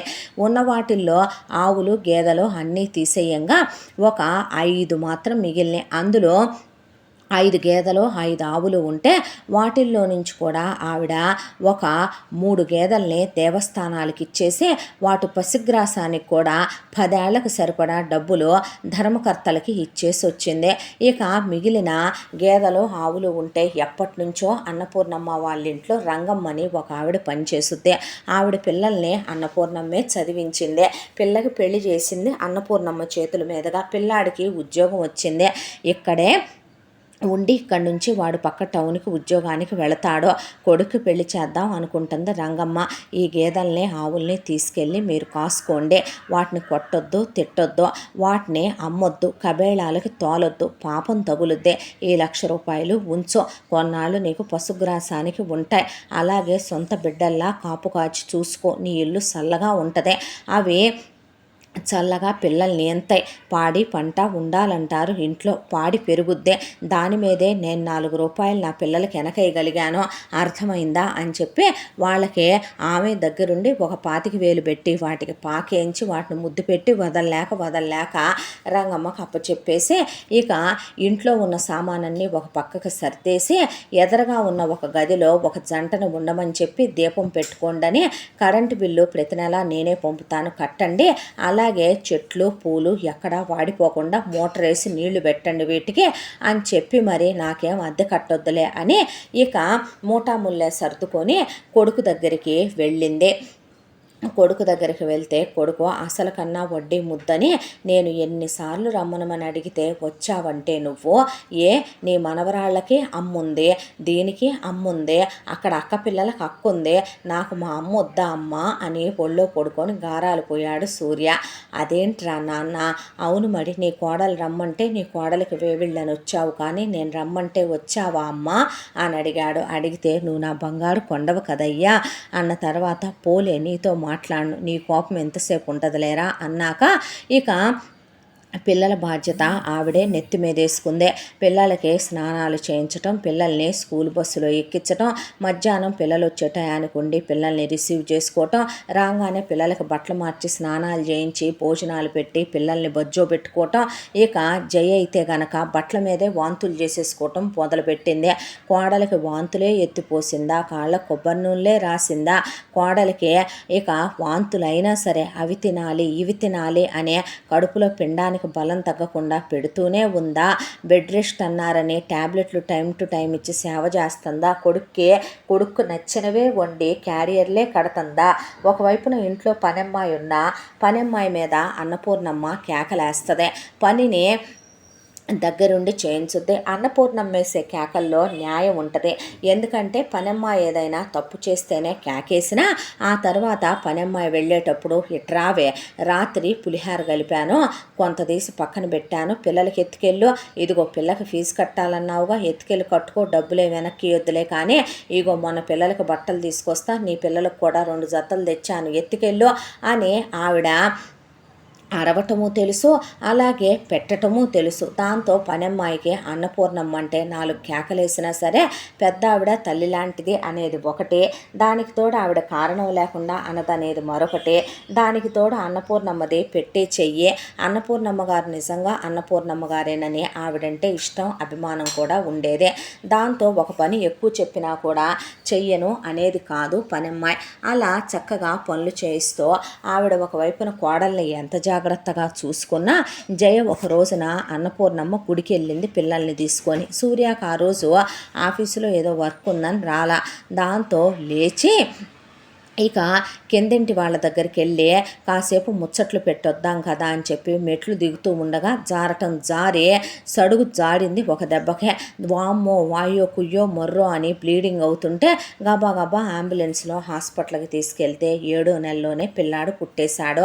పిల్లాడిని పుట్టంగానే ఇంక్యుబేటర్లో పెట్టి ఆ తర్వాత అన్నపూర్ణమ్మ చేతిలో పెడితే రామ్మ పాలు పడుదుగానంటే వాడేంటో ఏలియన్లాగా ఉన్నాడో, వాడిని చూస్తుంటేనే నాకు చెమట్లు వస్తున్నాయి, భయం వేస్తుంది. రాక్షస సంతానం అంటే ఇదే నా అత్తయ్య, నాకేంటో వణుకొస్తుంది. అంటే నువ్వు మా అమ్మని పెట్టిన నరకాలు కాదు కడుపని నేను వద్దు అన్నాను, వినకుండా కడుపు అన్నావు, ఆ తర్వాత కన్నావు, ఇప్పుడు కన్నవాడి మీద ప్రేమ లేకుండా ముట్టుకోను పాలివ్వను అంటే పిచ్చ పట్టిందా నీకు? అంటే తప్పురా, అలా అనకూడదయ్యా అని ఆవిడ అలా అనకూడదమ్మా, పిల్లలు ఎదగకుండా పుట్టినప్పుడు అలాగే ఉంటారని ఆవిడే భయపడుతున్న కోడల చేతులు గట్టిగా పట్టుకొని రొమ్ము పిల్లాడి నోట్లో పెట్టి పాలు పట్టి 6 నెలల పాటు పిల్లాడిని దగ్గరుండి చూసుకొని పిల్లాడికి డాక్టర్ల చుట్టూ తిప్పి ఆ మందులని ఈ బొట్ల మందులని బలం మందులని వాడి స్నానం చేయించితే పిల్లాడు కాస్త రెక్కగడతాడని స్నానాలు చేయించి దగ్గరుండి ఆడపిల్లలిద్దరు అస్సలు ఏడిపించేవాళ్ళు కాదు, కానీ పిల్లాడు రాత్రంతా అస్సలు నిద్రపోనిచ్చేవాడు కాదు. పిల్లాడికి నామకరణం చేస్తే దక్ష్ అని పేరు పెట్టాడు సూర్య. చాలా బాగున్నాయి పేర్లు, వీక్షిత దీక్షిత దక్ష్ అనుకున్నారు అందరూ. ఆ తర్వాత పిల్లాడికి 6వ నెల వచ్చేపాటికి బుట్ట బొమ్మలాగా ఉన్నాడు పిల్లాడు. అప్పుడు నా కొడుకుని తెగ ముద్దులు పెట్టుకొని తెగ బుగ్గలన్నీ చీకేసి పిల్లాడిని నా కొండే నా బంగారమే అచ్చు నా పోలికేరా నువ్వు అని తెగ ముద్దులు పెట్టుకుంటుంటే సిగ్గుండాలి నీకు, ఇహబద ఆపరేషన్ చేయించుకుందు కానీ అని సూర్య తీసుకెళ్ళి ఆపరేషన్ చేయించి తీసుకొచ్చాడు. మళ్ళీ కోడలికి ఆవిడదే సేవ. ఆ తర్వాత సూర్య ఇక అమ్మ పనమ్మాయిని ఇంకో దాన్ని పెట్టుకోవచ్చు కదే, అన్నీ నువ్వే చెయ్యకపోతే అంటే అదేమన్నా మాట నాన్న, నేనెవరికి చేస్తున్నాను, ఎవరింట్లో చేస్తున్నానో, మన ఇంట్లో ఉన్న చాకిరి పొలం చాకిరి కన్నా ఇది ఎక్కువేమిట్రా, పొలం కౌలుకి ఇచ్చొచ్చాను, వెళ్ళి పొలం చూసొస్తున్నాను, మధ్యలో నేను వెళ్ళినప్పుడు అదేగా పిల్లల్ని పట్టుకుంటుంది, అక్కడ ఇల్లు దులిపిచ్చి కడిగిచ్చి మళ్ళీ సర్దిచ్చి వచ్చాను, పాపం అదేగా పిల్లల్ని పట్టుకుంటుంది, నువ్వు అబద్ధాలు ఆడకే, నువ్వు పొలం కౌలుకి ఇవ్వటానికి వెళ్ళావో కౌలు డబ్బులు పట్టుకొచ్చావో అది వేరే విషయం, అవి తెచ్చి నాకే ఇచ్చావో, ఇక ఇంటి చుట్టూ ఉన్న మామిడి చెట్లకి సపోటా చెట్లకి జామ చెట్లకి ఉన్న కాయలన్నీ ఒక 5-6 బ్యాగులకు కోసి అక్కడైతే కట్ల పొయ్యిల మీద కుదురుద్దని నీ కోడలమ్మ అడిగిన 10 రకాల పిండొంటలు వండించి తీసుకొచ్చావో, దానికోసం అది పట్టుకొని ఉంటుందిలే, దాని బద్ధకం నాకు తెలీదా అన్నాడు సూర్య. ఆ తర్వాత చచ్చా నేను ఇంట్లో పని చేసుకునేటప్పుడు అదే పట్టుకుంటుందా లేరా పిల్లల్ని అని ఒక్క మాట కోడల మీద చెప్పేది కాదు. అన్నపూర్ణమ్మ నిజంగా అన్నపూర్ణమ్మే. ఆవిడ ఏదో ఒకటి వండి అక్కడ పడేయాలని ఎప్పుడూ అనుకోదు. ఆవిడ రాగానే వంటమ్మాయిని తీసేశారు. పనమ్మాయికే కాస్త జీతం పెంచి ఆ అమ్మాయినే కాస్త ఏదన్నా అందించమనేదే. కొడుక్కి ఇష్టమైన కొడుక్కే, మనవరాలకి ఇష్టమైన మనవరాలకే, ఇంకో మనవరాలకి ఇష్టమైన దానికే. కోడలు అది చేయవా ఇది చేయవా అత్తయ్య అంటే కోడల కోసం చేసి పెట్టేదే. నెలకోసారి వియ్యంకుడు వస్తే ఆయనకి ఇష్టమైనవి వండి పెట్టేదే. పిల్లాడికి బేబీ ఫుడ్లు, ఫారెక్స్లు, సెర్లక్కలు లాంటి బయట నుంచి కొనకుండా ఆవిడే తన బిడ్డలకి వండి పెట్టుకున్న మనిషే కాబట్టి అలాగే వండి పెడితే పిల్లాడు ఎంత లావున బుట్ట బొమ్మల్లే పొండల్లే ఉండేవాడు పిల్లాడు. ముగ్గురు పిల్లల్ని తీసుకుని కొడుక్కి కోడలికి ప్రైవసీ కల్పించాలని ఆవిడ, నీ మొగుడు వచ్చే టైం అయింది లేమ్మా, లేచి స్నానం చేయలే, చేసే మంచిగా రెడీ అవ్వవే, ఆ చక్కగా లిప్స్టిక్లు అవి వేసుకో, సెంట్ అది పూసుకో, బెడ్రూమ్లో వేసుకో, మీ ఆయన రాగానే మంచినీళ్ళు తీసుకొని వెళ్ళు, ఇగో స్నాక్స్ వేసాను వెళ్ళి కాసేపు సరదాగా ఉండండి, నేను పిల్లల్ని తీసుకొని గుడికి వెళ్తున్నానని వెళ్ళి రాగానే మళ్ళీ భోజనం పెట్టేసే గదిలోకి ఎత్తుకెళ్ళిపో, ఇక్కడేం తినొద్దులే కానీ ఇద్దరు తినిపించుకోండి, ఇదిగో వస్తా పూలు తీసుకొచ్చాను తల్లో పెట్టుకో, రాత్రికి సంతోషంగా ఉండండి అని ఆవిడే చెప్పేది. కొడుకు కోడలు పెళ్లి రోజు వస్తే పెళ్లి రోజుకి ఏమే అబ్బాయికి ఏమన్నా తీసుకున్నావా, మీ అబ్బాయిది నాదేమన్నా లవ్ మ్యారేజా అత్తయ్య, లేకపోతే ఏమైనా కొత్తగా పెళ్లి జరిగిందా నేను ఆయనకు కొనటానికి అంటే తప్పమ్మా అలా అనకూడదు. భార్యాభర్తలు పోయే ఆఖరి రోజు వరకు మొదటి పెళ్లి రోజులాగే జీవితం గడపాలి, తొలి రాత్రిలాగే ప్రతిరేయి గడపాలి. ఇద్దరి మధ్య అభిప్రాయ భేదాలు పొరపచ్చాలు రానివ్వకూడదమ్మా. పిల్లల్ని నా గదిలోనే పడుకోబెట్టుకుంటుంది ఎందుకు, మీ ఇద్దరు సంతోషంగా ఉంటారనే కదో అని కోడల చేత ఆవిడే దగ్గరుండి డబ్బులిచ్చి గిఫ్ట్ కొనిచ్చి కొడుక్కిప్పించి కొడుకుని ఒరే ఎక్కడో చోటకి వెళ్తారుగా భార్యల్ని తీసుకొని వెళ్ళిరండని ఒక సంవత్సరం మాల్దీవ్స్, ఒక సంవత్సరం బాలి, అలాగే ఒక సంవత్సరం కాశ్మీర్కి, ఒక సంవత్సరం సింగపూర్కి, అలా ఒక్కొక్క సంవత్సరం డార్జిలింగ్కి అలా పంపించేదే సంవత్సరం. అది కాక మధ్యలో షార్ట్ ట్రిప్స్ ప్రతి 2-3 నెలలకోసారే వైఫ్ అండ్ హస్బెండ్ క్లోజ్గా ఉంటారని పిల్లల్ని ఆవిడ ఉంచుకొని కొడుకు కోడల్ని పంపించేది. పిల్లాడు కూడా ఎదిగి 3 ఏళ్ళు వచ్చాక పిల్లాడిని కూడా స్కూల్లో వేశారు. ఆ తరువాత ఇక అసలు పిల్లలు ఏమంటా పుట్టారో కానీ అత్తగారు కడుపుతో ఉండంగా ఏమంటా వచ్చిందో కానీ నిజానికి జయ ఇటు పుల్ల తీసి అటు పెట్టదు. అసలు ఆ విషయాన్ని ఎప్పుడూ పట్టించుకోదు అన్నపూర్ణమ్మ.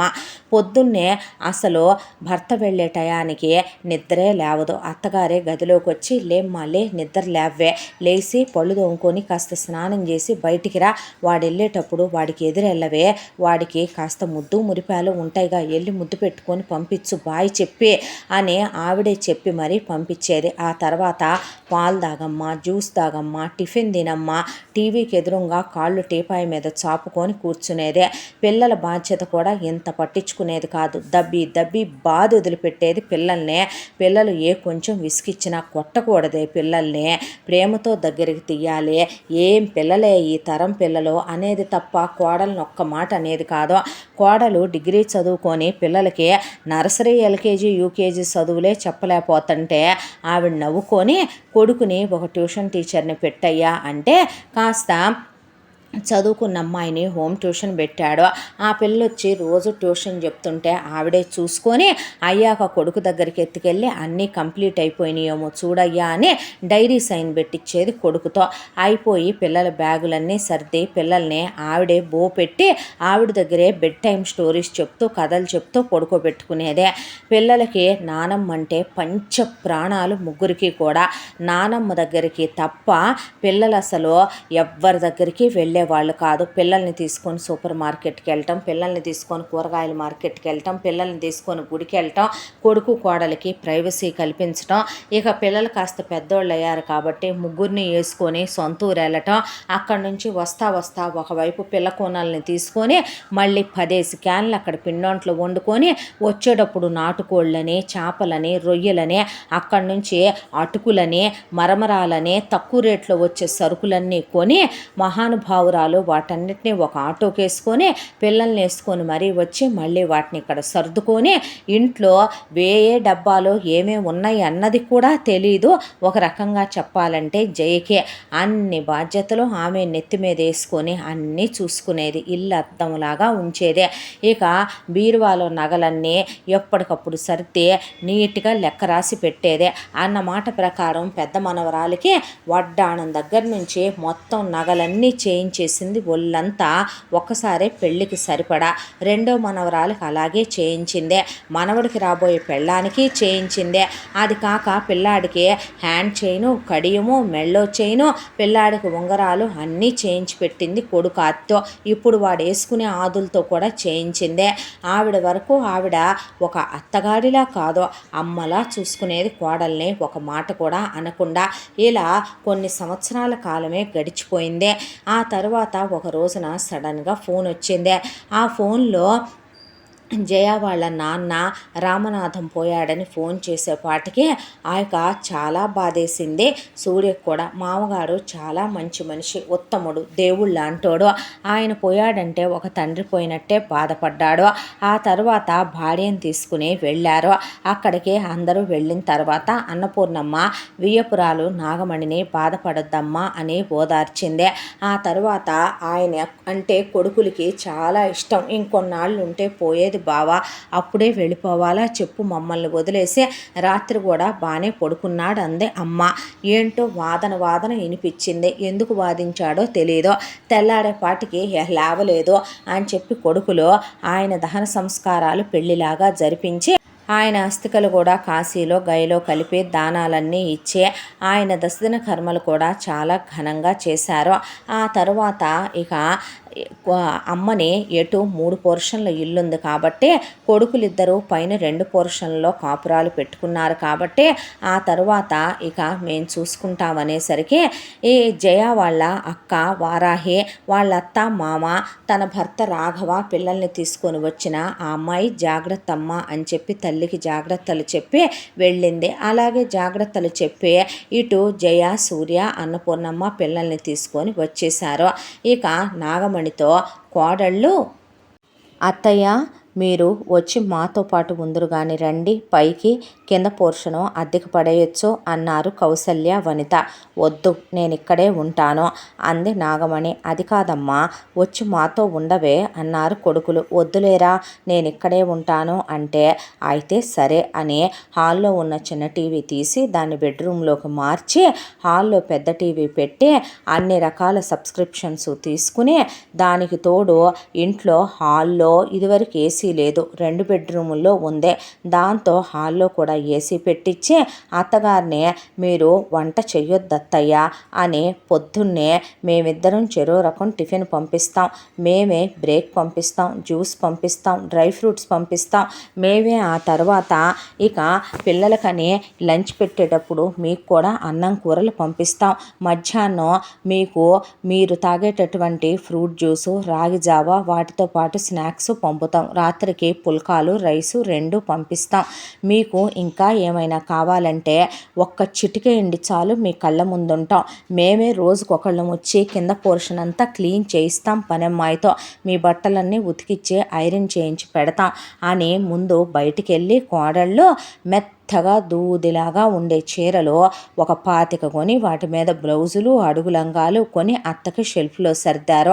అత్తగారి కోసం మెత్తగా ఉండే ఇంట్లో రకం చెప్పులు, టాయిలెట్లో రకం చెప్పులు, బయటికి వెళ్తే వేసుకోవటానికి 4 జతల చెప్పులు, మెళ్ళో 2 పేట్ల గొలుసు, చేతికి 2 డజన్ల గాజులు, ఏళ్లకు 4 ఉంగరాలు, చెవులకు పెద్ద పెద్ద దిద్దులు పెట్టి అత్తగారికి కళ్ళు చూపించి కళ్ళకి మంచి కళ్ళద్దాలు, కళ్ళ ఆపరేషన్ చేయించి మోకాళ్ళు చేయించి ఆ తర్వాత ఉన్న హెల్త్ కంప్లైంట్లన్నిటికీ మందులు తెచ్చి వాటిని టైం టు టైం వేసుకోమని ఒక కోడలు వచ్చి పొద్దున్నే అన్నీ చక్కగా ఒక డిబ్బీలో పెట్టి వేటికయ్యి అరలు ఉండే దగ్గర ఇదిప్పుడు అని చెప్పెళ్ళి దేవతను చూసుకున్నట్టు చూసుకోవటం మొదలుపెట్టారు నాగమణిని. అయితే నాగమణిలో ఎన్నో సంవత్సరాల నుంచి దాగున్నటువంటి నాగుపాము రామనాథం పోవటంతో బుసలు కొట్టుకుంటూ బయటకు వచ్చేసింది. ధైర్యంతో తెగింపుతో చిరునవ్వుతో. ఇన్నాళ్ళు నాగమణిని ఆయన ఏ రోజు కూడా పెద్ద కూతురు అత్తారింటికి తీసుకెళ్ళింది లేదు, పెద్ద కూతురు పెళ్లి వ్యవహారంలో కలగజేసుకొని ఇచ్చింది లేదు, అన్నపూర్ణమ్మ ఇంటికి తీసుకెళ్ళింది లేదు. అన్నపూర్ణమ్మ చివరికి కొడుకుతో పెళ్లి వ్యవహారం అనుకున్నప్పుడు ఆయన తీసుకెళ్ళింది లేదు. చివరికి కోడళ్లను కూడా ఆయనే వెళ్ళి మాట్లాడుకొచ్చుకొని తెచ్చుకున్నాడు. దానికి కారణాలు ఒకటి కాదు లక్ష. నాగమణికి అటు మాటలు ఇటు మాటలటు, వాళ్ళ మీద వీళ్ళకి వీళ్ళ మీద వాళ్ళకి చెప్పి తలలు పగలగొట్టుకునేంత తగాదాలు. ఒకనాడు ఒక ఆడదేం చేసుద్దలే అంటే పలనాటి నాగమ్మ చరిత్రను సృష్టించింది అనేది ఎంత ఇదో, రక్తం ఏరులై పారేలాగా పల్నాటి యుద్ధానికి కారకురాలు ఎలా అయిందో నాగమణి ఎక్కడుంటే అక్కడ ఆటోమేటిక్గా గొడవలు స్టార్ట్ అవుతాయి. నాగమణి బాడీలో ఎముకలన్నీ రోకలి బండలు పెట్టి ఆయన ఇరక్కొట్టి తల పగలగొట్టి కుట్లేయించి బాడీలో ప్రతి ఎముక ఒకసారి డాక్టర్ దగ్గరికి వెళ్ళొచ్చి సెట్ అయిన ఎముకలే. కానీ నాగమణి మాత్రం కంట్రోల్లో ఉండదు. ఎంతకాలం రామనాథం తొక్కిపట్టి ఉంచటాన వేరే విషయం. ఆయన పోయేసరికి రెక్కలు విచ్చిన త్రాచులాగా మళ్ళీ బుసలు కొడుతూ లేవటం మొదలుపెట్టింది. ఫస్ట్ పెద్ద కోడల్ని పిలిచి చిన్న కోడలి మీద చాడీలు చెప్పేసిందే. నీ గురించి నా దగ్గర అలా అంటుంది ఇలా అంటుంది అనే. చిన్న కోడలికి పెద్ద కోడలి మీద చెప్పిందే. తోడు కోడలు అలా అందే అని పెద్ద కోడలు, అక్కయ్య అలా అందే అని చిన్న కోడలు. పెద్దబ్బాయిని పిలిచి చిన్నబ్బాయి పెళ్ళాం మీద, చిన్నబ్బాయిని పిలిచి పెద్దబ్బాయి పెళ్ళాం మీద, పెద్ద కొడుక్కి చిన్న కొడుకు మీద, చిన్న కొడుక్కి పెద్ద కొడుకు మీద, వియ్యాల వారిని పిలిపించి పెద్ద కోడలు అమ్మా నాన్నలకి మీ అమ్మాయి మీ మీద నాకు అలా చెప్తుంది ఇలా చెప్తుంది అని వాళ్ళకి చాడీలు చెప్పేసిందే. ఆ తర్వాత చిన్న కోళ్ళ వాళ్ళ అమ్మా నాన్నల్ని పిలిపించి చిన్న కోడల మీద చాడీలు చెప్పి అల్లుళ్ళ మీద కూడా చాడీలు చెప్పేసింది అత్తింటి వాళ్ళకే. ఇదంతా ఒక ఎత్తు అయితే ఇంటి చుట్టుపక్కల వాళ్ళని పిలిచి వాళ్ళందరితో నన్ను కొడుతున్నారు, తిడుతున్నారు, వాతలు పెడుతున్నారు, నాకు తిండి పెట్టట్లేదమ్మా, నీళ్లు పోయట్లేదమ్మా అంటే ఇళ్ల చుట్టుపక్కల వాళ్ళు కౌసల్యని వనితని టక్కులాడీలు చూడమ్మా ఎలా తిరుగుతున్నారో టింగురంగమని అలంకరించుకొని నోట్లో వేలు పెడితే కొరకలేని అమాయకురాల నాగమణి. అలాంటి నాగమణిని మొగుడు పోతే ఉంచుకొని ఎన్ని చెరలు పెడుతున్నారో చూడు. కనపడకుండా అర్ధరేత్రులు బట్టలు ఉతికించుకుంటున్నాయంట, తెల్లారుజామున వంటలు చేయించుకుంటున్నాయంట. వామ్మో ఓరి దేవుడో ఓరి నాయనో అని జనాలు చెప్పుకోవటం మొదలుపెట్టారు. ఆ తర్వాత ఎందుకో ఒక రోజున కోడళ్ళకే మనసు బాధ అనిపించేసిందే. బాధ అనిపించిన తర్వాత కొడుకులకు కూడా ఒకళ్ళ మీద ఒకళ్ళకి కన్న తల్లే అలా చెప్తే నమ్మాలా వద్దా? దాంతో ఎందుకైనా మంచిది మనం ఎందుకు ఒక మాట అనుకోవాలి అనే దాంతో పెద్దబ్బాయి రెండో అబ్బాయినే రారా ఒకసారి పైకి అని పిలిస్తే పెద్ద కోడలు రెండో కోడల్ని పిలిచిందే. పెద్ద కోడలు పుట్టింటి వాళ్ళు రెండో కోడలు పుట్టింటి వాళ్ళు కూడా వస్తే ఇక అన్నయ్య నా గురించి నువ్వు ఇలా అన్నావా అన్నాడు శ్రీధర్. నేనెందుకు అంటానురా తమ్ముడు, నువ్వు అన్నావా నా గురించి అన్నాడు కేశవ్. నేనెందుకు అంటానన్నా అన్నాక ఏవే నా గురించి ఇలా అన్నావా అంది కౌసల్య. అక్క నా పిల్లల మీద ఒట్టక్క, నువ్వు అన్నావా నా గురించి, నా తాళిబొట్టు మీద ఒట్టమ్మా నేను అనలేదన్నాక ఏవే అమ్మా నాన్నలుగా మమ్మల్ని ఇలాగ అన్నారంటగా అని వాళ్ళ అమ్మా నాన్నలు ఏ అల్లుళ్ళు మమ్మల్ని ఎలా అన్నారంటగా అని అడిగేసరికి ఎవరు చెప్పారు ఇదంతా? అమ్మ చెప్పింది, అత్తయ్య చెప్పిందే, వదిన చెప్పిందే, చెల్లి చెప్పిందే. ఇలా మాట్లాడేపాటికి ఇవన్నీ కలిపి చెప్పింది నాగమణి. దాంతో ఇక ఏం పనులు ఇవి చండాల పనులు, మీ అమ్మ చేయాల్సిన పనులేనా ఇవే? కోడళ్ళకి కొడుకులకి కొడుకు కోడళ్ళకి వియ్యాల వారికి తగాదాలు పెట్టడం ఏంటి చండాలంగా, అసలు పద్ధతి గల పనులేనా ఇవే అనేసరికి కొడుకులు కిందకి దిగి వెళ్తుంటే ఇళ్ళ చుట్టుపక్కల వాళ్ళు వాళ్ళ పెళ్ళాలని నానా మాటలు అంటుంటే కడుపు రగిలిపోయి ఏం మాటలమ్మా ఇవే, కడుపుకు అన్నం తినేవాళ్ళు మాట్లాడే మాటలేనా? వయసు రాగానే సరే నీకు నానపోయిన తర్వాత ఇలా తయారయ్యావేంటే నువ్వు, కాలు కింద పెట్టకుండా చూసుకుంటున్నామనా? ఎంత పొగరెక్కింది నీకు, అసలు ఏంటి ఎంత బరితెగిచ్చిన మాటలు మాట్లాడుతున్నావు నువ్వు అనేపాటికి వామ్మో వాయ్యో ఇంకేముంది మొగుళ్ళకి తలగడ మంత్రాలేసి నన్ను కొట్టించారమ్మా తిట్టించారమ్మా, నేను ఇంకేం ఇక్కడ ఉంటానమ్మా, నన్ను ఇంట్లోంచి బయటికి గెంటేశారమ్మా అని బ్యాగు తీసుకొని తీసుకొని తనే బయటకు వచ్చేసింది. దాంతో కొడుకులకి ఏం మాట్లాడాలో అర్థం కాక నాకేమన్నా మిమ్మల్నే కన్నానా, మీరే దిక్కా, నా పెద్ద కూతురు దగ్గరికి వెళతాను అందే నాగమణి. అనేసరికి కేశవ్ శ్రీధర్ కలిసి ఫోన్ చేసి వారాహికి జరిగిన విషయం అంతా చెప్పారు. వారాహి వీళ్ళందరికన్నా పెద్ద పిల్ల కాబట్టి రామనాథం గారు అమ్మని ఎందుకు బాధేవాడో, అమ్మ క్యారెక్టర్ ఎలాంటిదో ఆ అమ్మాయికి బాగా తెలుసు కాబట్టి రానివ్వండ్రా, నేను చెప్పి ఒక 2 రోజులు ఉంచుకొని పంపిస్తానులే నాన్న, అంతగా వినకపోతే ఏం చేయాలో ఆలోచిద్దాంలే అన్నదే. అలా పెద్ద కూతురు ఇంటికి వెళ్ళగానే కాసేపు బాగానే ఉన్న తర్వాత ఇక పెద్ద కూతురు పని చేసుకోవటం చూసి వియ్యంకుడి మీద వియ్యపురాల మీద వియ్యంకుడికి చెప్తే వాళ్ళిద్దరూ కొట్టుకోవటం మొదలుపెట్టారు. అల్లుడు ఇంటికి వచ్చేసరికి ఇంట్లో అమ్మా నాన్న కొట్టుకుంటున్నారని ఆ అబ్బాయికి అర్థం కాల. ఏమైంది అత్తయ్య అని అడిగితే అసలు సమాధానం చెప్పట్లేదు వారాహికి. మీ మామయ్యకి నా మీద మోజు తీరిపోయి ఈ వయసులో ఉంపుడు గత్తెలు కావాల్సి వచ్చారమ్మా, దీనికి నా మీద అనుమానమమ్మా అని మధ్యలో నాగమణి మంచిదే, వాళ్ళిద్దరూ కొట్టుకుంటున్నారు. ఇదొక ఎత్తు అయితే వారాహి పిల్లల్ని దగ్గరికి పిలిచి మీరు మీ నాన్నకు పుట్టలేదని, మీరు మీ అమ్మ వేరే వాళ్ళకి కందని, మీ నాన్న వేరే దాన్ని ఉంచుకున్నాడని, దాని దగ్గరికి వెళ్ళొస్తాడని, మీ నానమ్మ తాతయ్య మంచోళ్ళు కాదని, అమ్మమ్మ దేవత లాంటిదని పిల్లల్ని కాళ్ళ మీద ఒత్తేసి పిల్లల చేత కాళ్ళకి దండాలు పెట్టించుకుంటూ అమ్మా నాన్నల మీద సాడీలు చెప్పి మెమ్మ మంచిది కాదు, మీ నాన్న మంచోడు కాదు, మీరు మీ అమ్మా నాన్నలతో ఉండబాకండ్రా, మీ అమ్మా నాన్న చెప్పిన మాట వినబాకండయ్యా అని చెప్తే పిల్లల ఆ మాట వారాహికి చెప్పేశారు. అంతే, వారాహి జుట్టు పీకి పడేసి నాగమణ్ణి బాది పారేసి బ్యాగు తీసుకొని రోడ్డు మీదకి ఇసిరేసి చచ్చా బాగుదేమోనే అంటే నువ్వు మాట్లాడుకో అని రాఘవని మాట్లాడొద్దని, ఏమే నీకు కాస్తైనా సిగ్గు శరముండి కడుపు కన్నమా గడ్డ తినేది నువ్వు, నన్నాళ్ళు కుక్కను కొట్టినట్టు కొట్టి కంట్రోల్లో పెట్టి మాకు పెళ్ళిళ్ళు చేసి ఓ దారి చేశాక బంగారంలాగా కొడుకు కోడళ్ళు చూసుకుంటుంటే ఒళ్ళు పొగరెక్కి ఊళ్ళో వాళ్ళందరికీ చెప్పుకుంటే వాళ్ళ రేపు నిన్ను చూస్తారో, వాళ్ళ రేపొద్దున నీకేదన్నా ఎత్తిపోయాలంటే చేస్తారు, సిగ్గుమాలిందానా, ఎక్కడికొస్తే అక్కడ అటు ఇటు చాడీలు చెప్తావు, ఏం బతుకే నీ బతుకు అని గెంటేసింది వారాహి. ఆ తర్వాత అక్కడికి ఇక్కడికి ఎందుకని చెప్పి డైరెక్ట్గా జయ ఇంటి దగ్గర ల్యాండ్ అయింది నాగమణి.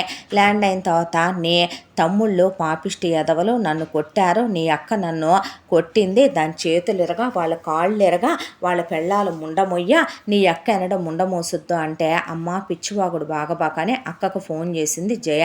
చేస్తే ఇలా జరిగింది, దాన్ని పంపించేవే నువ్వు అని చెప్పింది వారాహి. ఆ మాటకి పంపించేస్తానక్క, 1 రోజు 2 రోజులు ఉన్నాక బుద్ధి చెప్పి పంపుతానంది జయ. ఆ సర్లే అన్నారు వాళ్ళు. ఆ తర్వాత ఇక కూర్చొని వగసిపోసి వాళ్ళందరినీ కూసి శాపనార్థాలు అయిపోయా కూర్చుంది. బాగున్నారా అమ్మా అని పలకరించింది అన్నపూర్ణ. అత్తయ్య గారు వచ్చారా, బాగున్నారా అత్తయ్య అన్నాడు సూర్య. బాగానే ఉన్నాను నాయన అన్న తర్వాత మీ అమ్మగారికి ఇష్టమైనవన్నీ వండి పెట్టించి కడుపు నిండా చూసి పంపించావండి, వెళ్ళేటప్పుడు బట్టలు పెట్టే అని చెప్పి సూర్య లోపలికి వెళ్ళిపోయాడు. అన్నపూర్ణమ్మ ఆవిడికి పిల్లలు చాకిరి, ఆవిడ పని ఆవిడికే సరిపోద్ది.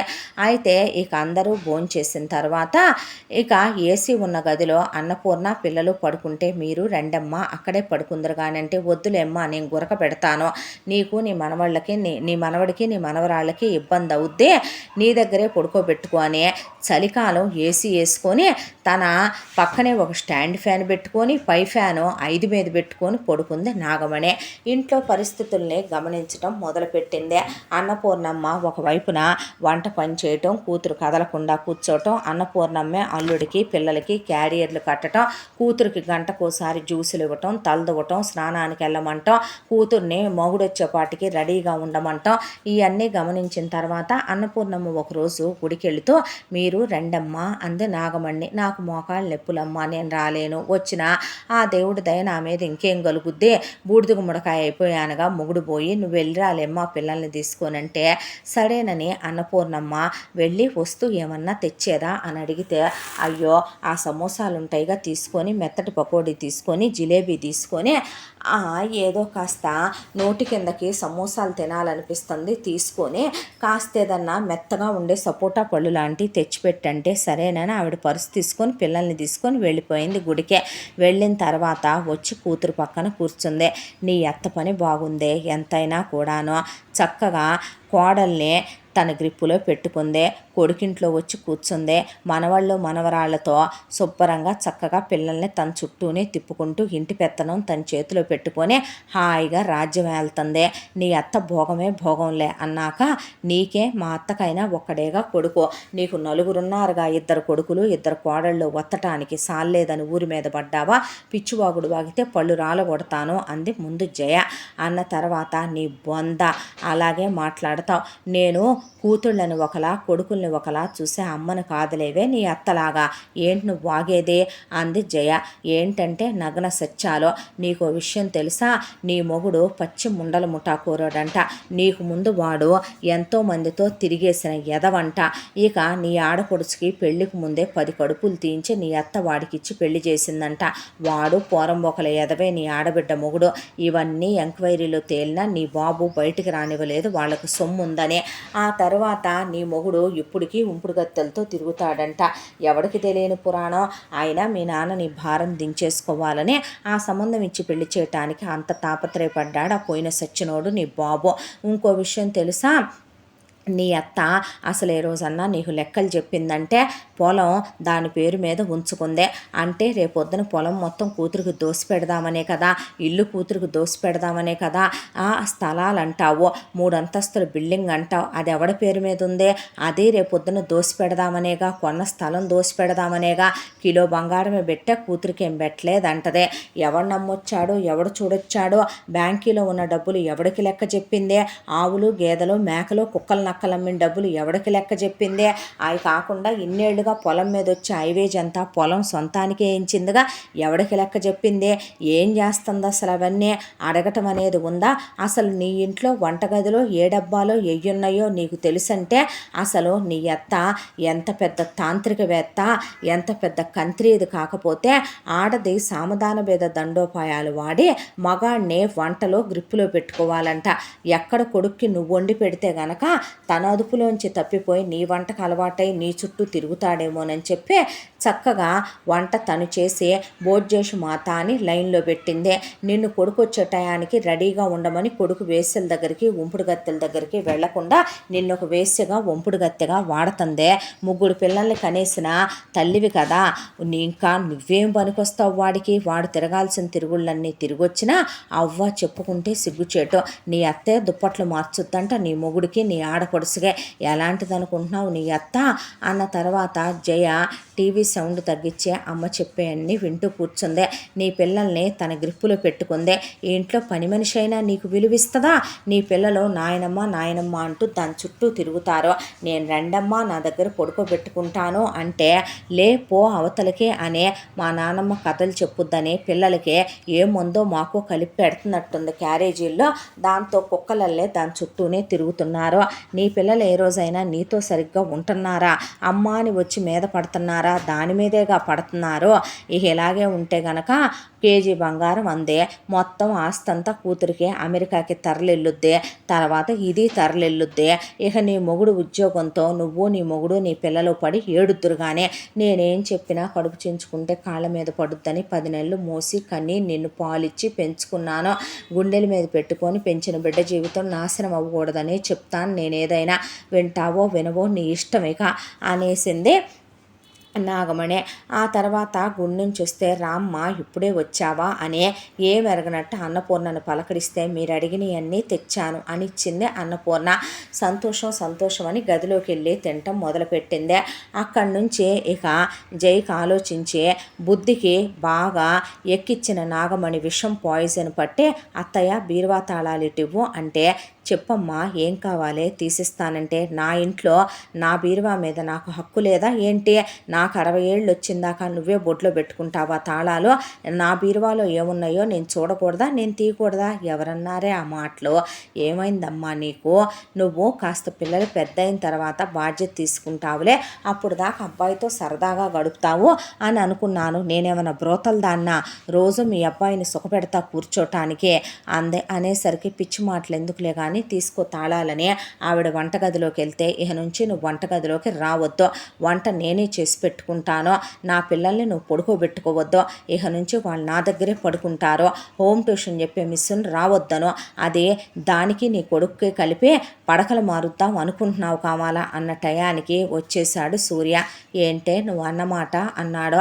అవును, నేను అన్న మాటలో తప్పేముంది, నీ అమ్మకు అలవాటేగా నీకు నీ అక్కకి పడకలు మార్చడం, నువ్వు ఆడంగి వెదవ కాబట్టి చేతగాని చవటవు కాబట్టి మెదలకుండా ఊరుకుంటున్నావు, నీ అక్కకి కేజీ బంగారం పెట్టానని నీ అమ్మ అన్నమాట నిజమా ఏంటి? ఇన్నేళ్లుగా అసలు 25 ఎకరాల పొలం ఎవడి పేరు మీద ఉంది, అక్కడ కట్టించిన 3 అంతస్తుల షాపింగ్ కాంప్లెక్స్ ఎవడి పేరు మీద ఉంది, దానికి తోడు ల్యాండ్ ఎవరి పేరు మీద ఉంది, బ్యాంకులో క్యాష్ ఎంత ఉంది, బంగారం ఎంత ఉంది, ఇల్లు ఎవరి పేరు మీద ఉంది, మొత్తం మీ అక్కకి దోసిపెట్టాలనేగా మీ అమ్మ ఎవడికి లెక్కలు చెప్పింది, నువ్వు అడగవే పనికి మాలినోడా, మనకి పిల్లలు లేరా అనే పాటికి పిచ్చి పిచ్చిగా వాగితే పళ్ళు రాల్చ అన్నాడు సూర్య. రాలితే తిప్పి రాలగొడతారు, ఎవరు ఊరుకోరిక్కడ అనేసింది. అన్నాక ఎందుకురా దాంతో వాదన, చూసుకొని దానికి బాధ్యతలు చూసుకోవాలని ఉందేమో, పిచ్చి పిచ్చి మాటలు మాట్లాడితే చెంప పగలగొడతాను అందే అన్నపూర్ణ. అన్నాక సూర్య మనసు బాధ అనిపించినా ఏమీ మాట్లాడకుండా అక్కడి నుంచి వెళ్ళిపోయాడు. ఆ తర్వాత మొగుడు మీద మోహిని అస్త్రం ప్రయోగించి మొగుడిని నీ గ్రిప్పులోకి తెచ్చుకోమందే, చెప్తే చండాలంగా ఉంటుంది కానీ స్లీవ్లెస్ దట్టు బ్యాక్ బ్లౌజ్ ఒకటి పైనో థ్రెడ్ కిందో థ్రెడ్ ఉన్నది వేసుకెళ్ళి బొడ్డు కింద చీర కడితే ఇంకాస్త కిందకని లాగేసింది నాగమణి. ఇప్పుడెళ్ళు వాడి గదిలోకి వెళ్ళి వాడిని నీ వశం చేసుకోపో అనేసరికి గదిలోకి వెళ్ళి మొగుడు మీద పడింది. ఏంటి యాషాలు అన్నాడు సూర్య. అంటే యాషాలేంటి, నా దగ్గరికి రావా ఏంటి, నా అందాల్ని ఆస్వాదించవా ఏంటి, ఏంటి ఆస్వాదించేది, ఏంటి ఆ బ్లౌజ్ ఏంటి, ఆ మేకప్ ఏంటి, నువ్వేంటి, వేషాలేంటి, ఎలా ఉన్నావో తెలుసా, నువ్వు చూడటానికి వ్యాంపులాగా ఉన్నావు, వెధవేషాలు లేకుండా పిచ్చి పిచ్చిగా మామూలుగా రోజు ఉన్నట్టు ఉండు, వెళ్ళు, పెళ్ళాన్ని సుఖపెట్టలే, నువ్వే మగాడివిలే అని బయటకు వస్తే వాడు నిన్నే సుఖపెడతాడే, అంతా బయట ఖర్చు చేసి వస్తుంటే శృంగారం అంతా అంది నాగమణి. తెల్లారి మళ్ళీ గొడవ, నువ్వు ఆఫీసులో దేంతోనో ఎఫ్ఐఆర్ పెట్టుకున్నావు, దాని దగ్గరికి వెళ్ళొస్తున్నావు, అందుకే నీకు నేను నచ్చట్లేదు, అందుకే నువ్వు నా ఒంటి మీద చెయ్యట్లేదు, అందుకే నువ్వు నాతో కాపురం చేయట్లేదు అనే, పిల్లల్ని అమ్మమ్మ దగ్గర పడుకుందరు కానీ పదండి నానమ్మ దగ్గర పడుకోవద్దని పడేసి బాధి పారేసిందే. మేము వినము, నానమ్మ దగ్గరే పడుకుంటామంటే నానమ్మ సస్తే ఎవరి దగ్గర పడుకుంటారా అనే నాగమణి దగ్గర పడుకోబెడితే పిల్లలు నాగమణి జుట్టు పీకేసి నాగమణి గుండెల మీద ఎక్కి బాగా తొక్కి తొక్కి వదిలిపెట్టారు. మాకు నానమ్మే కావాలి, మా నానమ్మ అయితే కథలు చెప్పుద్దని మళ్ళీ వెళ్ళిపోయి అన్నపూర్ణమ్మ గదిలోనే పడుకున్నారు. ఇలా 6 నెలల కాలంలో అన్నపూర్ణమ్మ చేత ఇంట్లో పనమ్మాయిని తీసేసి పాచి పని చేయించడం మొదలుపెట్టింది జయ. నానా మాటలు అంటం మొదలుపెట్టింది.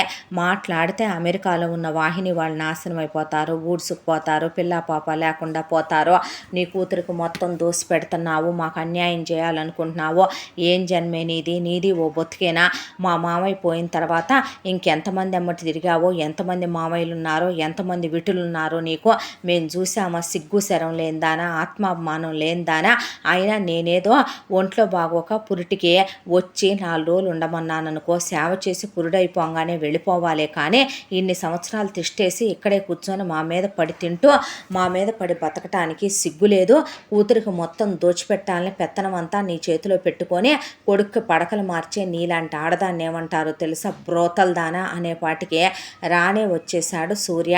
ఇక దవడ పగిలిపోయిందాకా కొట్టాడు.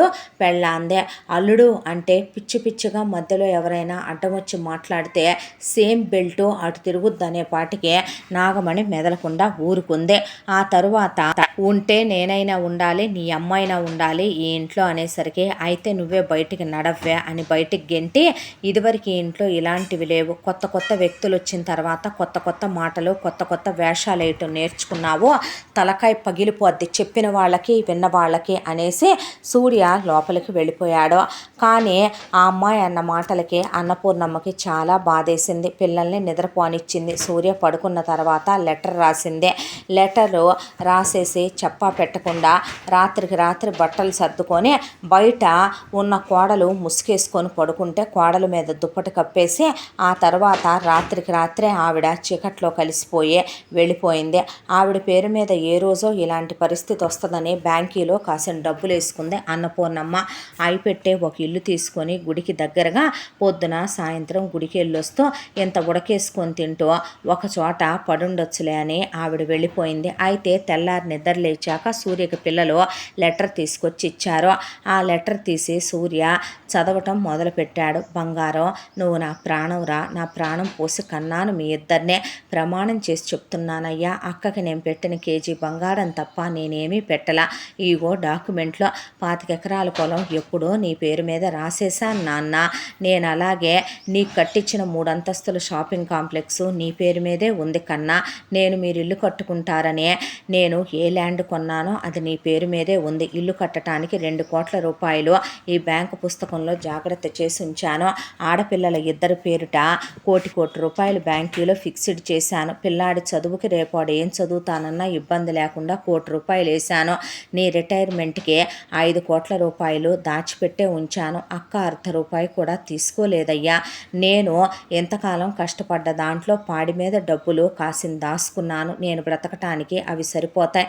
దాన్నేమీ అనకో, మీరు సంతోషంగా ఉండండి. చెప్పుడు మాటలు గాలి మాటలు గాలికి ధూళికి కొట్టుకెళ్ళిపోతాయి. మీ భార్య భర్తలు సంతోషంగా ఉండాలి. పిల్లలు బాగా గుర్తొస్తారా? ఉండలేను, కానీ అలవాటు చేసుకోవాలి. దాని పిల్లల్ని అదే చూసుకుంటుంది కదా. కానీ నేనే ప్రేమను పెంచేసుకున్నాను. ఏం చేద్దాం, నేనెక్కడున్నా చచ్చిపోను, బాగానే ఉంటాను, నువ్వు దాంతో బాగుండాలి అని రాసేసరికి సూర్యకి ఏడుపు వచ్చిందే. ఏడుపు వచ్చి నిలబడితే లే అడ్డం లే తోసావు కానీ బయటకని లోపలికి వచ్చి జయ లెటర్లు లాక్కొని ఎవరు రాశారు అని చదివి పోయిందా దరిద్రం, పోనీ పేడ వదిలిపోయిందే. అమ్మయ్య, రాసిందా నీ పేరు మీదే, లేకపోతే ఎక్కడ మీ అక్కకు దోచిపెట్టుద్దో, లేకపోతే ఏ విటున్నైనా ఉంచుకొని ఇప్పుడు పిల్లలు కానీ వాళ్ళకి రాసుద్దో అనుకున్నాను. ఈ మాత్రం రాసిందన్నా నా వల్లే తెలుసా అనేసరికి 4-5 బెల్టులు, ఆ తర్వాత ఇంట్లో ఉన్న టీపాయిలు కుర్చీలు మొత్తం ఇరిగిపోయిందాకా కొట్టి అతను కూడా ఎందుకని ఊరుకుంటున్నానని గొంతు పట్టుకోవటానికి మీదకెళ్ళిపోయాడు. వెళ్ళిపోయి మర్యాదగా నా ఇంట్లో నుంచి బయటకు నడవండే మీ ఇద్దరు అంటే నాకేం అతిగతి లేదనుకుంటున్నావా? నేనేమైనా గతిమాలిందా అని అనుకుంటున్నావా? వాడి కన్న పిల్లల్ని కూడా వాడిని ఉంచుకోమనివే అంది నాగమణి. ఉంచుకో, నాకేనా అంత గతి లేందే. నీకన్నా అందమైన వాడిని చదువుకున్న వాడిని పెళ్లి చేసుకొని ఇంకో 3 కానీ నీకే చూపిస్తా నేను. మా నాన్న నాకు ఇచ్చిన ఫ్లాట్ ఉంది అని అమ్మని తీసుకొని వెళ్ళిపోయి ఆ ఫ్లాట్లో కాపురం పెట్టింది జయ. పెట్టిన తర్వాత బ్రతకటానికి డబ్బులు కావాలి కాబట్టి జయని ఉద్యోగానికి వెళ్ళమంది నాగమణి. ఈలోపు ఇక అమెరికాలో ఉన్న వాహినికి జయరామ్కి ఆ విషయం తెలిసి పిల్లలతో సహా తీసుకొని ఇండియా వచ్చేశారు. మామగారితో సహా నీ పెళ్ళాన్ని షూట్ చేసేయాలయ్యా అన్నాడు చక్రవర్తి. నీ అత్త నరికేయాలన్నాడు ఆయన. పిల్లలు మేము చూసుకుంటాంలే మామయ్య పిల్లల్ని అని పాపం పిల్లలు అక్కడ కూర్చున్నారు. ఇంకా నేను ఇండియా నుంచి రాను, ఇక్కడే ఉంటాను. అమ్మ ఏంట్రా అలా వెళ్ళిపోయింది, చెప్పా పెట్టకుండా ఎక్కడికి వెళ్ళిపోయింది, ఏమైపోయింది, నా దగ్గరికి రాకూడదా? అత్తయ్య నన్ను కొడుకు అంటారు, నిజంగా కొడుకుని అయితే ఇలా చెప్పకుండా వెళ్ళేవాళ్ళంటరా అంటే వాళ్ళకి రాసిన ఉత్తరం చేతికిచ్చాడు. అక్క బావ చాలా మంచివాళ్ళు, మామయ్య చాలా మంచివాడు, నేను వెళ్ళిపోయానని తెలిస్తే బాధపడతారు. అక్కకి బావకి ఇవన్నీ చెప్పకు, మీ మధ్య జరిగినాయి చెప్పకు నాన్న. అనవసరమైన విషయాలు చెప్పి దాని మనసు బాధ పెట్టొద్దు, నువ్వు బాధపడద్దు, నేను బాగానే ఉన్నానని చెప్పు అది ఫోన్ చేస్తే అనే రాసిన మాట చూసి ఎక్కి ఏడ్చింది వాహిని కూడా. ఆ తరువాత ఇక విడాకులు ఇచ్చేస్తాను, నేను దాంతో కాపురం చేయను అనే అలా అంటున్నాడో లేదో సూర్య విడాకుల నోటీసు రానే వచ్చింది జై దగ్గర నుంచే. సంతకాలు పెట్టి మరే తనింకా వెనక్కి తగ్గేదేముంది, పిల్లలు కూడా నాకు అక్కర్లేదని రాసింది అందులో. సూర్య కూడా సంతకాలు పెట్టి పంపాడు. మ్యూచువల్కి అప్లై చేస్తే డివోర్స్ అయిపోయినాయి. పిల్లలు ఉన్నారు కాబట్టి ఆస్తిలో ఎలిమని ఏం రాదన్నారు కోర్టు వారు. ఆ తర్వాత అమ్మని తీసుకొని అక్కడి నుంచి తల ఎగరేసుకుంటూ వెళ్ళిపోయింది జయ. వెళ్ళిపోయిన తర్వాత ఒకచోట ఉద్యోగంలో చేరింది. ఉద్యోగంలో చేరినటువంటి జయ మీద ఆఫీస్ బాసు కామేశం కన్నేశాడు. దానికి నిజం చెప్పాలంటే కారణం కారణం జయ వస్త్రధారణ, జయ వాడే కాస్మెటిక్స్, లిప్స్టిక్స్, జయ రెడీ అయ్యే విధానం చూసి వాడికి ఎందుకో ఇల్లాల్లా అనిపించలేదు. దాంతో వాడు చాలా ఫ్రీ హ్యాండ్ తీసుకొని ఒకరోజు అందరూ వెళ్ళిపోయాక కూడా పని చెప్పి చేయి ఇంకా చేసేళ్ళు అంటే రాత్రి 12 అయిపోయింది. ఆ తర్వాత జయని నువ్వు ఎంత పిటపిటలాడిపోతున్నావో, ఎంత అందంగా ఉన్నావో, 3 పిల్లల్ని కన్నావంటే నమ్మరే నిన్ను, నాకు 60 ఏళ్ళు అనుకుంటున్నావేమో, నీ మొగుడు కూడా సుఖపెట్టనంత నేను సుఖపెట్టగలను, మొగుడిని వదిలేసి వచ్చావంటగా, ఏ కోరికలు మరీ తప్పించిపోయేలా చేయటల్లా, నీ మొగుడు ప్రతిరోజు నీతో సంసారం చేయకుండా ఉండుండడు కదా, మరి ఇన్ని రోజులుగా వాడిని వదిలేసి వచ్చావు, అది నేను నీకు కంప్లీట్ చేసి పెడతాను రమ్మంటే ముసలేదవా ఎలా కనపడుతున్నానరా నేను నీకని కామేశాన్ని పడేసి జయ బాది పారేసిందే. జయను పట్టుకొని చీరంతా చించేసి చీరంతా లాగేసి పడేసి పేపర్ వెయిట్లు పెట్టి కొట్టి ఆల్మోస్ట్ ఆల్ ఇక రేప్కి దగ్గర దాకా వెళ్ళాక జయ ఆ పక్కనే ఉన్నటువంటి ఒక ఏదో వస్తువు చేతికి దొరికితే అది పెట్టి కామేశం బుర్ర మీద లాక్కొట్టి అక్కడి నుంచి లంగా జాకెట్ మీదే రోడ్డు మీద పరిగెత్తుకుంటూ ఇంటికి వచ్చి పడిందే. ఏంటి అవతారం అంది నాగమణి. ఇలా అన్నాడు ముసలినక్క, ఇలా చేశాడంటే ఇప్పుడు ఏం పోయిందంట, చేస్తే ఎటు నీ మొగుడు లేడు, చూసి చూడనట్టు ఊరుకుంటే అయిపోదా, 4 రూపాయలు ఇదెల్చడా అంటే ఏంటి వాగుతున్నావు అంది జయ. అంటే ఏంలే ఏముందే, సర్లే వెళ్ళి చీర మార్చుకోపో అంది. అన్న తర్వాత సరేనని జయ నెక్స్ట్ డే నుంచి ఉద్యోగం మానేసిందే. ఉద్యోగం మానేశాక వచ్చేటప్పుడు ఒంటి మీద బంగారం ఉంది కాబట్టి ఆ దమ్ముకొని తినటం మొదలుపెట్టారు. అద్దె కట్టే పని లేదు కాబట్టి. ఇలా ఒక 2 నెలల టైం గడిచిపోయిందే.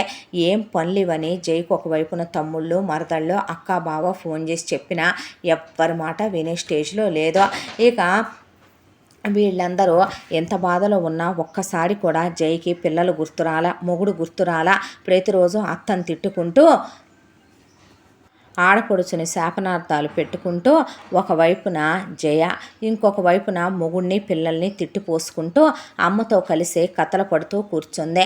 ఇటువైపున నాగమణి పోయిన రామనాథం దగ్గర మొదలుపెట్టి రామనాథం అమ్మ నాన్నల్ని, ఇక పెద్ద కూతుర్ని, అల్లుడిని, పెద్ద కూతురు అత్తామావల్ని, కొడుకుల్ని, కోడళ్ళని, వాళ్ళ పిల్లల్ని, వాళ్ళ అత్తింటి వాళ్ళని శాపనార్థాలు పెడుతూ అమ్మ కూతుళ్ళు కథలు పడుతూ కూర్చొని చెప్పుకుంటూ ఇలా 2 నెలలు గడిచిపోయింది. ఆ తరువాత ఒక రోజున మధ్యాహ్నం పూట పడుకుంది జయ.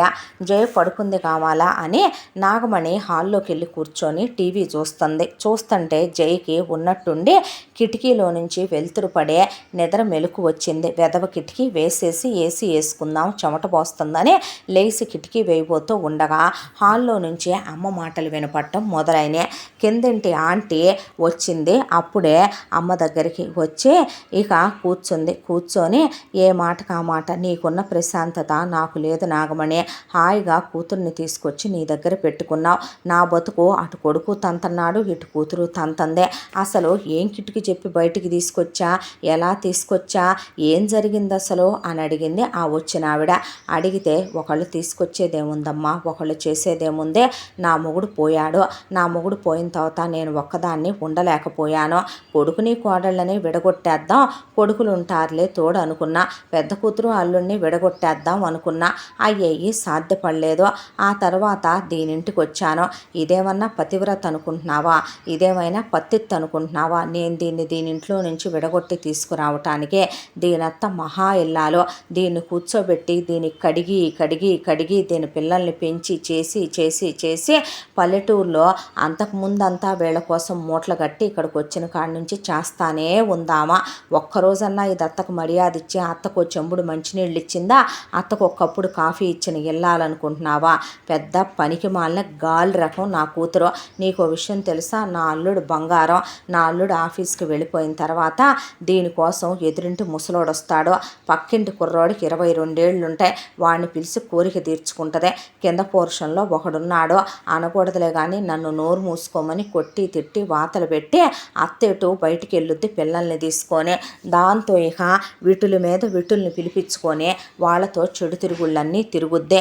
పెళ్లికి ముందే ఇది చెడ తిరుగుతుందని తెలిసే నా మొగుడు దీనికి కడుపులు తీయించి ఇక నా అల్లుడికిచ్చి పెళ్లి చేశాడు. నా పెద్ద కూతురు అంతే, పచ్చి తిరుగుబోద్దే. దానికి గంటకు మగాడు కావాలి. దాని పిల్లలే దాని మొగుడుకు పుట్టలేదో. నీకు విషయం చెప్తే బాగోదు కానీ దాని మామతో కూడా అది ఎఫ్ఐఆర్ పెట్టుకుంది తెలుసా నా పెద్ద కూతురు. అలాంటి కూతుళ్ళని కన్నానమ్మా నేను. ఇక నా కొడుకులు ఎలాంటి వాళ్ళు, ప్రమోషన్ల కోసం ఆఫీసర్ల దగ్గర పెళ్ళాలను తారుస్తారు ఆ ఎదవలో. మా కోడళ్ళు లైట్ తీసుకుంటారు, అలాంటియే. మళ్ళీ పెళ్ళాలనే వాడుకుంటారనుకో ఆ ఎదవలు, వేరే విషయం. నా మొగుడు పెద్ద దరిద్రపు ఎదవ. వాడున్న నాళ్ళు నేను సుఖపడింది లేదు. కొట్టి కొట్టి కొట్టి నరకాలు పెట్టాడు. నా అత్త మామలు మంచోళ్ళు కాదు, మా నాన్న మంచోళ్ళు కాదు, నా అక్క చెల్లెళ్ళు అన్నదమ్ములు మంచోళ్ళు కాదు, నా ఆడపడుచులు మరుదులు తోడల్లుళ్ళు మంచోళ్ళు కాదు. నేను నీ బాధలు పడి ఇక్కడ దాకా వచ్చాననుకుంటున్నావు. ఇక దీనింటికి వచ్చానా, దీనింటికి వచ్చిన తర్వాత నేనేమీ అనలేదు, అనమనలేదమ్మా. దీనికే నేను చెప్తే వినేంత పిచ్చిదా ఇదే. ఒకళ్ళు చెప్తే వింటారా? వినేంత పిచ్చోళ్ళ వాళ్ళ మనసుల్లో లేకుండానే వింటారా? అత్తనే నానా మాటలు అందే, అత్తని నానా హింసలు పెట్టిందే. ఆడపడుచు దోసి పెడుతున్నావని పాపం అమెరికాలో ఉన్న ఆ పిల్లకి కోట్ల రూపాయల ఆస్తులుంటే వాళ్ళని ఆడిపోసుకుంది ఇదే. ఆడిపోసుకొని మొత్తానికి అత్తని వెళ్ళగొట్టేసిందే. ఆ దిగులతో అల్లుడు దీన్ని బాధి వెళ్ళగొట్టాడు. వాళ్ళదేమైంది, వాళ్ళ అక్క బావ శాంతానికి ఆస్తులన్నీ అమ్ముకొని ఇండియాలో ఉండిపోవటానికి వచ్చి నా అల్లుడి దగ్గర తోడుంటున్నాడంట. దీనికి ఎంత బలుపు కాకపోతే, ఎంత పొగరు కాకపోతే, ఇది మొగుడిని తన్ని మొగసాలకి ఎక్కిన ఆడదానిలాగా ఇది బిడ్డలను కన్నా గొడ్రాలమ్మ. అందుకే దీనికి పిల్లలు కూడా గుర్తు రాలేదు. ముగ్గురిని కానీ అచ్చుపోసిన ఆంబోతులాగా ఊరు మీద వదిలేసింది ఇదే. నీకో విషయం తెలుసా, విడాకులు కూడా అయిపోయినాయి మా అల్లుడికి దీనికే. నీకో విషయం తెలుసా, ఇది మొన్న ఉద్యోగానికి వెళ్తుంటే అక్కడ కామేశం అనే ముసలోడితో ఎఫ్ఐఆర్ పెట్టుకుందే. ఆడిపెళ్ళాం ఊరుకుంటుందా? దీన్ని చీరంతా చించి చిత్తరాగొట్టి వాళ్ళక్కడి నుంచి గెంటేశారో. నేనే ఉద్యోగం మానేశా అని ఇది నాటకాలు ఆడి చెప్పుద్దే. నీకో విషయం తెలుసా, ఇది ఉద్యోగాలకు వెళ్ళిన దగ్గర కూడా ఎఫ్ఐఆర్లు పెట్టుకోవటమే. పచ్చి తిరుగుబోద్దే. నా కూతురని నేను చెప్పుకోవటం కాదు కానీ అని చెప్పుకొచ్చేపాటికే అవతల విన్న ముసల్దే.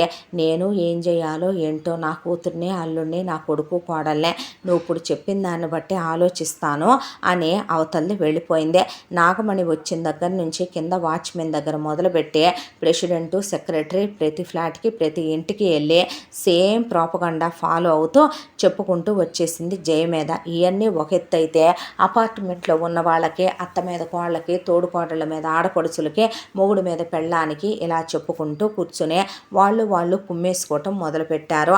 ఆ తరువాత ఇక మళ్ళీ కిందింట్లో ఉండే వేరే అమ్మాయి వచ్చింది. ఆ అమ్మాయికి ఇదే స్టోరీ చెప్తే, నువ్వు కాబట్టి కానీ అంటే ఇంకొకళ్ళు అయితే నీ కూతురు లాంటి భర్తకిచ్చిన బజార్ దానికి విషం పెట్టేస్తారు తెలుసా. మరేనమ్మా, నేను కాబట్టి కడుపులో పెట్టుకుంటున్నాను అంది వాళ్ళతో. ఆ తర్వాత ఒక ముసలాయన వచ్చాడు. ఆ ముసలాయన నాగమణి మీద చెయ్యేసి దగ్గర లాక్కుంటే, పో అవతలకి, నీకేం చెప్పానో ఈ ఏళ్ళప్పుడు రావద్దు, అది ఇంట్లో ఉంటుంది, అది బయటికి వెళ్ళినప్పుడు రమ్మన్నానా, నీకు మరీ కంగారు ఎక్కువ, పోవయ్యా అనేసి వాడు ముద్దాడబోతుంటే వాడిని వెనక్కు తోసేసిందే. తల్లి ఏ సిచ్యువేషన్లో ఉందో అర్థమైపోయింది మాటలన్నీ వింటున్న జైకే. ఆ తర్వాత వేరే ఇద్దరు అబ్బాయిలు వచ్చారు.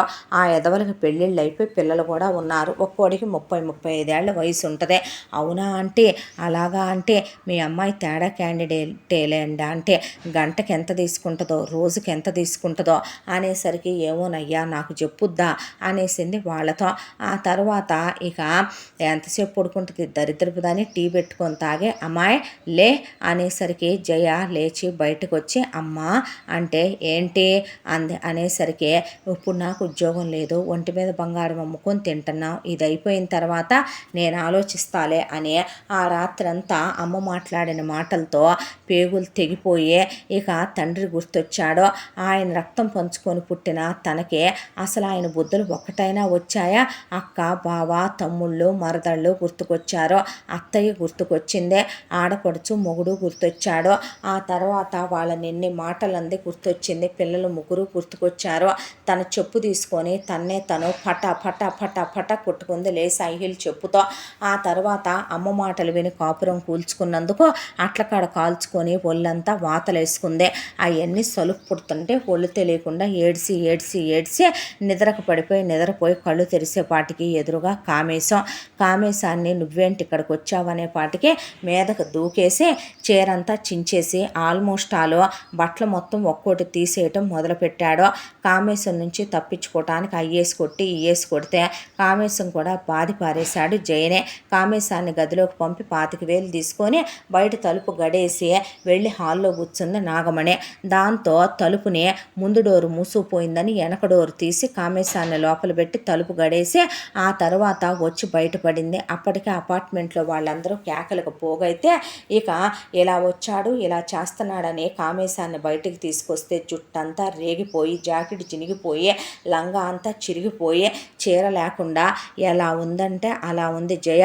చుట్టుపక్కల ఆడవాళ్ళందరూ సంసారాల మధ్యలో ఈఎం పనులనే చిచ్చి మీ అమ్మాయి వెలయాళ్ళ కన్నా ఘోరమైందనే, ఇలాగైతే రేపటి నుంచి మా మొగుళ్ళు మాతో ఏం కాపురం చేస్తారు, మొగుడిని వదిలేసి వచ్చింది ఇదే ఊళ్ళో వాళ్ళ మొగుళ్ళ మీద పడుతుందని చిచ్చి ఇలాంటి వాటిని సంసారాల మధ్యలో ఇళ్ల మధ్యలో ఉంచొచ్చా ప్రెసిడెంట్ నువ్వు అని ప్రెసిడెంట్ని సెక్రటరీనే ఎంత సొంత ఫ్లాట్ అయితే మాత్రం ఏం పనులయ్యా వీటుల్ని ఇళ్లకే పిలిపించుకుంటారా అని జనాలు, ఎంతకీ దీని రేట్ ఎంతో అని కొంతమంది, ఇలా సంపాదించి బతుకుతే కావాలి ఇలాంటి అని కొంతమంది అనేసరికి పేగులు తెగిపోయినంత పని అయిపోయింది జైకే.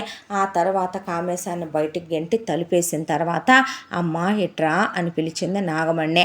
ఏంటే అంటే ముందు బట్టలు కట్టుకో అన్నాక కట్టుకొని చీర బొడ్లో దోపుకున్న తర్వాత నాగమణి పడేసి తుక్కు ర్యాక్ కొట్టింది.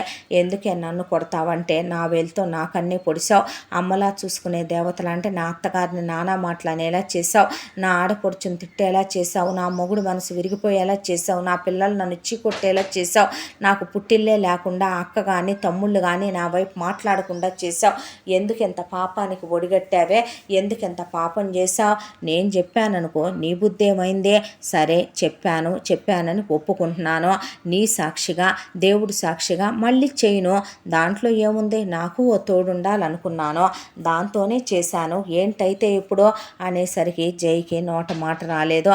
వెళ్ళి ముందు ఏదైతే అదైందని చెప్పి డైరెక్ట్గా మొగుడు దగ్గరికి వెళ్ళిందే.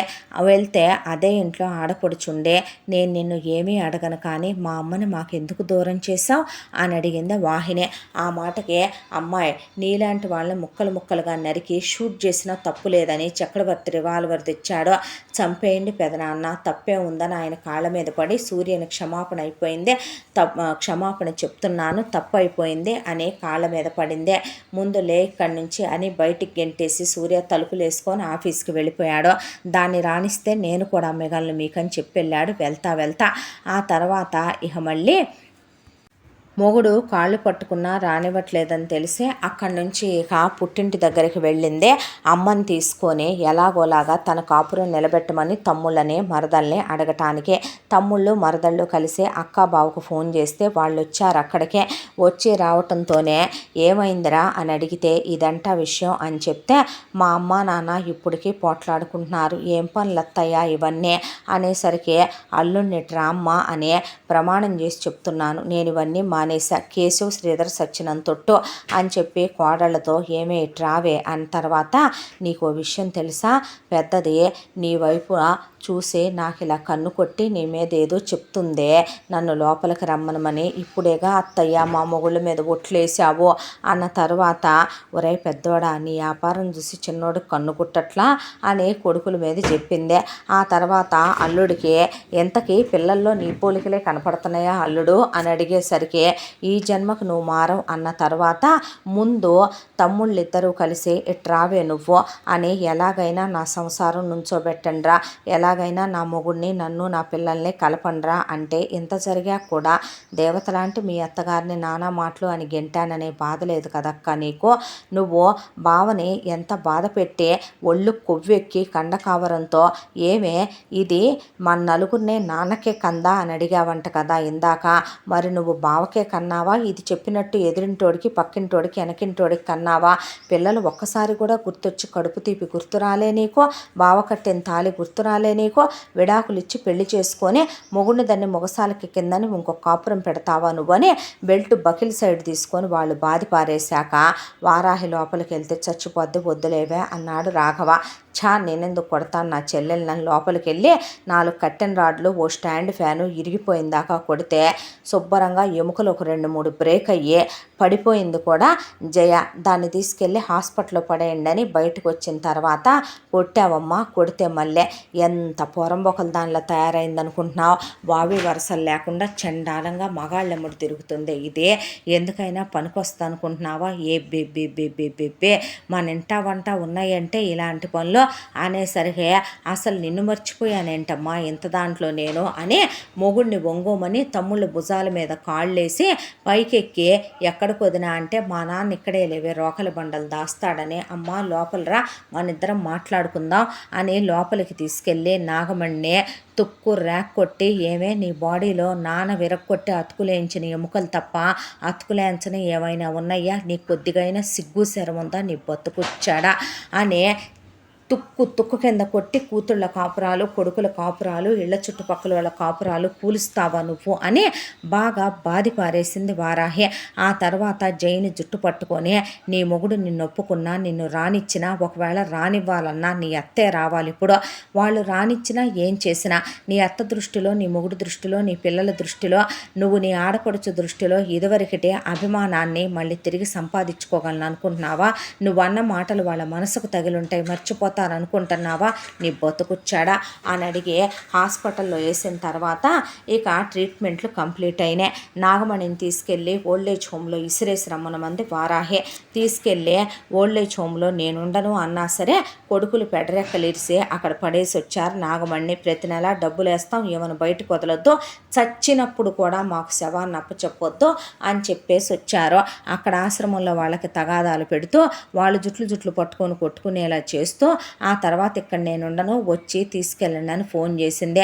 చెప్పు తెగిపోద్ది మళ్ళీ మాకు ఫోన్ చేస్తే అన్నారు పెద్ద కూతురు కొడుకులిద్దరు. ఆ తర్వాత జయ ఒకవైపున అత్తగారి కోసం వెతికితే ఎక్కడా దొరకల. ఇలాగైతే అయ్యే పని కాదని మొత్తం అందరూ కలిసి బెటాలియన్ వెతికితే ఒక చోట ఒక అబ్బాయి ఆమె ఫోటో చూశానన్నాడు. పట్టుకొని వెళ్తే ఒక ఇంట్లో ఉండి గుడికెళ్ళి వస్తుంది. అప్పుడే ఆమె వెళ్ళి అత్తగారి కాళ్ళ మీద పడిపోయింది. జయ లేమ్మా లే ఏంటిది అంటే పండివు అత్తయ్య, చేసిన పాపాలు కాస్త కూస్తా కాదులే, పడితే పుణ్యం వస్తుందిలే అన్న తర్వాత అత్తయ్య మీ అబ్బాయి నన్ను ఏలుకొని అంటున్నాడు, విడాకులు ఇచ్చాడు, నువ్వే మా ఇద్దరికి పెళ్లి చేయవా, నా పిల్లల్ని నాతో కలపవా, నువ్వు చెప్తే తప్ప ఎవరు చెప్పినా వినడత్తయ్యా అని, నువ్వు రానంటే నేను చచ్చిపోతానత్తయ్యా అని ఆవిడ కాళ్ళు పట్టుకొని నా కాపురం నిలబెట్టత్తయ్యా, నీ చేత్తో చేసిన పెళ్ళి అత్తయ్యా అని చెప్పిన తర్వాత ఆవిడ వెళ్ళి అమ్మాయిని తీసుకొచ్చి గుళ్ళోకి తీసుకెళ్ళి తాళి కడుతూ కానీ పదరా అంటే ఏంటమ్మా నీ మాటలు, దాన్ని నేను అస్సలు ఏలుకోను, దానికన్నా ఈ బజారు దానికన్నా వెలయాళ్ళు నిజం చెప్పాలంటే నీతిమాలిన ఆడవాళ్ళు కూడా చాలామందికి చేతులు ఎత్తి దండం పెడతానేమో కానీ దీన్ని మాత్రం నేను ఏలుకోవటం జరగని పని అని చెప్పాడు సూర్య. అయితే ఈ అమ్మని శాశ్వతంగా మర్చిపోరా అనేపాటికే అక్కడే ఉన్న వాహిని చెప్పా పెట్టకుండా వెళ్ళిపోతావా మాకు, అత్తయ్య నన్ను కొడుకన్నారు నా దగ్గరకు వచ్చి ఉండకూడదా, అలా వెళ్ళిపోతారా అని వాహిని వెక్కి ఏడ్చిందే. పిల్లలు నాన్నమ్మ అని కూతురు పిల్లలు అమ్మమ్మ అని ఆవిడ్ని చుట్టేశారు. దాంతో నేను వెళ్ళిపోనా, అమ్మాయిని రాణిస్తావా నువ్వు అందే అన్నపూర్ణ. దాంతో సూర్య తీసుకెళ్ళి జైకి గుళ్ళో మెళ్ళో తాళి కట్టాడు.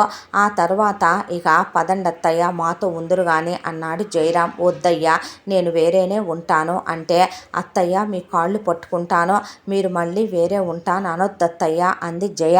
అన్న తర్వాత ఓ పని చేద్దామమ్మా అని తనకి అన్నపూర్ణమ్మ తీసుకున్న ల్యాండ్లో 2 అంతస్తుల బిల్డింగ్ వేయించాడు సూర్య. దీని మెడలో తాళి కట్టిన పాపానికి ఒక ఫ్లోర్లో నేనుంటా, ఒక ఫ్లోర్లో పిల్లలు నువ్వు ఉండండమ్మా హ్యాపీగా అన్నాడు. ఆ తర్వాత 5 సంవత్సరాలు జయకి సూర్యకి మాటలు లేవు. జయ సూర్య కాళ్ళ మీద పడిందే, నేను చేసిన తప్పుని క్షమించమందే. నువ్వు క్షమించే తప్పులు కాదులే చేసింది అనేశాడు సూర్య. ఆ తర్వాత పిల్లలు పలకరించట్లేదు జయనే. అన్నపూర్ణమ్మ ఆవిడ అసలు ఎవరితో పగలు పెట్టుకునే మనిషి ఒకప్పుడు కాదు ఇప్పుడు కాదు. పలకరిస్తే పలకరిస్తుంది, లేదు అంటే అవతల వాళ్ళని ఇబ్బంది పెట్టే తత్వము కాదు ఆవిడదే. ఆ తర్వాత ఒక రోజున నాగమణి ఫోన్ చేసి నీ దగ్గరకు వద్దామనుకుంటున్నాను నేనంటే, అదేంటే నాకు తల్లి చచ్చి 5 సంవత్సరాలు అయిందిగా, మళ్ళీ నువ్వు గనక నా జీవితంలో కానీ దరిదాపుల్లో కానీ వస్తే నిన్ను చంపి నేను జైలుకి వెళ్ళటానికి కూడా వెనకాడను. ఇంకోసారి ఫోన్ చేస్తే నరికేస్తా. నీ బతుకుచ్చాడా, ఏం బతుకే నీ బతుకు అని ఫోన్ పెట్టేసింది జయ. భార్య మాడిందని అప్పుడు సూర్య కన్ఫర్మేషన్ వచ్చి కాస్త పలకరించడం మొదలుపెట్టాడు. ఆ తర్వాత ఏది ఏమైనా ఒకప్పుడు తన జీవితంలో ఉన్న సంతోషాలు మాత్రం ఇప్పుడు లేవో. ఒకప్పుడు భర్తకు ఇష్టం లేనివే వండేదే, ఇప్పుడు ఇష్టమైనయే వండి భర్త క్లోజ్ అవ్వాలని తనే చూస్తుంది. ఒకప్పుడు భర్తకు నచ్చినట్టు తను ఏ రోజు లేదో ఈ రోజు నచ్చినట్టు ఉండాలని చూస్తుంది. పిల్లల్ని పలకరించాలని ఆడపడుచును పలకరించటం, ఆ తర్వాత తమ్ముళ్ళ దగ్గరికి వెళ్ళటం, మరదళ్ళను పలకరించటం, అక్కాబావను పలకరించటం. నిజంగా జయ మారిందే. మారిన మనిషిని ఒకళ్ళు ఇంకా అంటానికేముందే. అయినా సరే అన్నపూర్ణమ్మ మాత్రం పైకి రాలేదు. ఇక కోడలు మారితే మంచిదేగా, కొడుకు కోడలు జీవితాలు బాగుంటాయి. ఆవిడ అంతవరకు మాత్రమే తీసుకుందే. కాలచక్ర భ్రమణంలో ఆ తర్వాత సూర్య జైని క్షమించటం, ఇద్దరు క్లోజ్ అవ్వటం, ఆ తర్వాత ఇద్దరు మళ్ళీ కొన్నాళ్ళు స్పేస్ తీసుకుని ఏకాంతంగా గడపటానికి ట్రిప్పుకు వెళ్ళి రావటం. ఆ తర్వాత అన్నపూర్ణమ్మ జైకి పిల్లల్ని దూరం చేయకూడదని అమ్మ అని వెళ్ళి రెండమ్మ పైకి అని చెప్పటం, ప్రోగ్రెస్ కార్డులు ఇచ్చి పంపించటం, నానమ్మ మీ కూరెమ్మందమ్మా అని తెచ్చివ్వటం. కాస్త ఇప్పుడిప్పుడే పిల్లల తల్లితో మాట్లాడుతున్నారు. సూర్యతో ఇప్పుడు తన సెకండ్ ఇన్నింగ్స్ హ్యాపీగా గడుపుతూ ఇక ఒక రకంగా చెప్పాలంటే రొమాంటిక్ లైఫ్ని ఇప్పుడు నిజంగా ఎంజాయ్ చేయటం మొదలుపెట్టింది జయ. ఆ తర్వాత పిల్లలు పెరిగి పెద్దవాళ్ళు అయ్యారు, చదువులు అయిపోయినాయి, ఉద్యోగాలు వచ్చేసినాయి. ఆ తర్వాత వాహిని కొడుకు అనిరుద్ని సూర్య పెద్ద కూతురు వీక్షిత ఇద్దరు చిన్నప్పటి నుంచి లవ్ చేసుకున్నారు. వాళ్ళిద్దరికీ పెళ్లి చేసేస్తే పిల్లలు వేరే సిటీలోకి వెళ్ళి ఇల్లు వాకిళ్ళు కొనుక్కొని అక్కడ స్థిరపడిపోయారు. ఇక ఆ తర్వాత సూర్య రెండో కూతురు దీక్షిత ఒక అబ్బాయిని ప్రేమించానని పెళ్లి చేసుకొని ఆ పిల్ల వెళ్ళిపోయింది. ఆ తర్వాత సూర్య కొడుకు దక్ష్ పిల్లాడు ఒక పిల్లని ప్రేమించానని వాడు పెళ్లి చేసుకొని వేరే సిటీలో సెటిల్ అయిపోయాడు. వాహిని కూతురు అవని, ఆ పిల్ల కూడా ఒక అబ్బాయిని ఇష్టపడుతున్నానని పెళ్లి చేసి ఆ పిల్లను కూడా పంపించేశారు. అందరి పిల్లలకి, కేశవ్ పిల్లలకి, శ్రీధర్ పిల్లలకి, వారాహి పిల్లలకు కూడా పెళ్లిళ్ళు జరిగిపోయినాయి. ఇక అత్తగారిని ఇంకా కిందే ఉంచి మహాపాపాలు మూట కట్టుకోకూడదని అత్తగారి కాళ్ళు పట్టుకొని జయ పైకి తీసుకొచ్చింది. ఇప్పుడు ఆవిడ ముది ఒగ్గైపోయింది. ఇంకిప్పుడు ఆవిడకి కావలసినవన్నీ తనే దగ్గరుండి చూసుకుంటూ టైంకి ట్యాబ్లెట్లు వేస్తూ హాస్పిటల్కి తీసుకెళ్ళి చూపించి వస్తూ పిల్లలు అప్పుడప్పుడు అమ్మమ్మని నానమ్మని చుట్టానికి వచ్చేళ్తూ వాహిని జయరాం వచ్చేళ్తూ అప్పుడప్పుడు తను అక్క వాళ్ళ ఇంటికి తమ్ముళ్ళ దగ్గరికి వెళ్ళొస్తూ వాళ్ళు తన దగ్గరికి వచ్చేళ్తూ ఇప్పుడు నిజమైనటువంటి ఇల్లాలి కర్తవ్యం ఏంటి, నిజంగా సంతోషంగా జీవితం గడపటం అంటే ఏంటి అనే జీవితాన్ని ఎవరి చెప్పుడు మాటలు తప్పుడు మాటలు వినకూడదు. అత్తలు మాత్రమే చెడ్డోళ్ళు ఉంటారని ఎవరు చెప్పారో, దేవతలు లాంటి అత్తలు ఉంటారు. ఒక్కొక్కసారి విషాన్ని చిమ్మే అమ్మలు కూడా కొంతమంది కూతుళ్ళ జీవితాల్లో ఉంటారు. తస్మాత్ జాగ్రత్త అని తన జీవితమే ఒక కథలా చెప్పటం మొదలుపెట్టింది అందరికీ జయ. ఆ తరువాత నుంచి ఇక అత్తగారిని చూసుకుంటూ హ్యాపీగా తన లైఫ్ తను గడపటం మొదలు పెడితే చేసిన పాపాలన్నిటికీ అడ్డమైన రోగాలు వచ్చి ఇక చూసే దిక్కు లేక అందరికీ తగాదలు పెట్టడం వల్ల పలకరించే దిక్కు లేక నాగమణి కుళ్ళి కుంగి కృషించి నశించి ఆశ్రమంలోనే చివరాఖరి క్షణాల్లో కూడా తన తప్పు తెలుసుకోకుండానే పోయింది, మళ్ళీ పుట్టైనా వీళ్ళందరి మీద పగ సాధించకపోతానా అనుకుంటూనే పోయిందని ఆశ్రమం సూపర్వైజర్ చెప్పాడు. పోయినప్పుడు తలకొడి పెట్టడానికి కూడా వెళ్లకుండా డబ్బులు వేసేశారు కొడుకులు.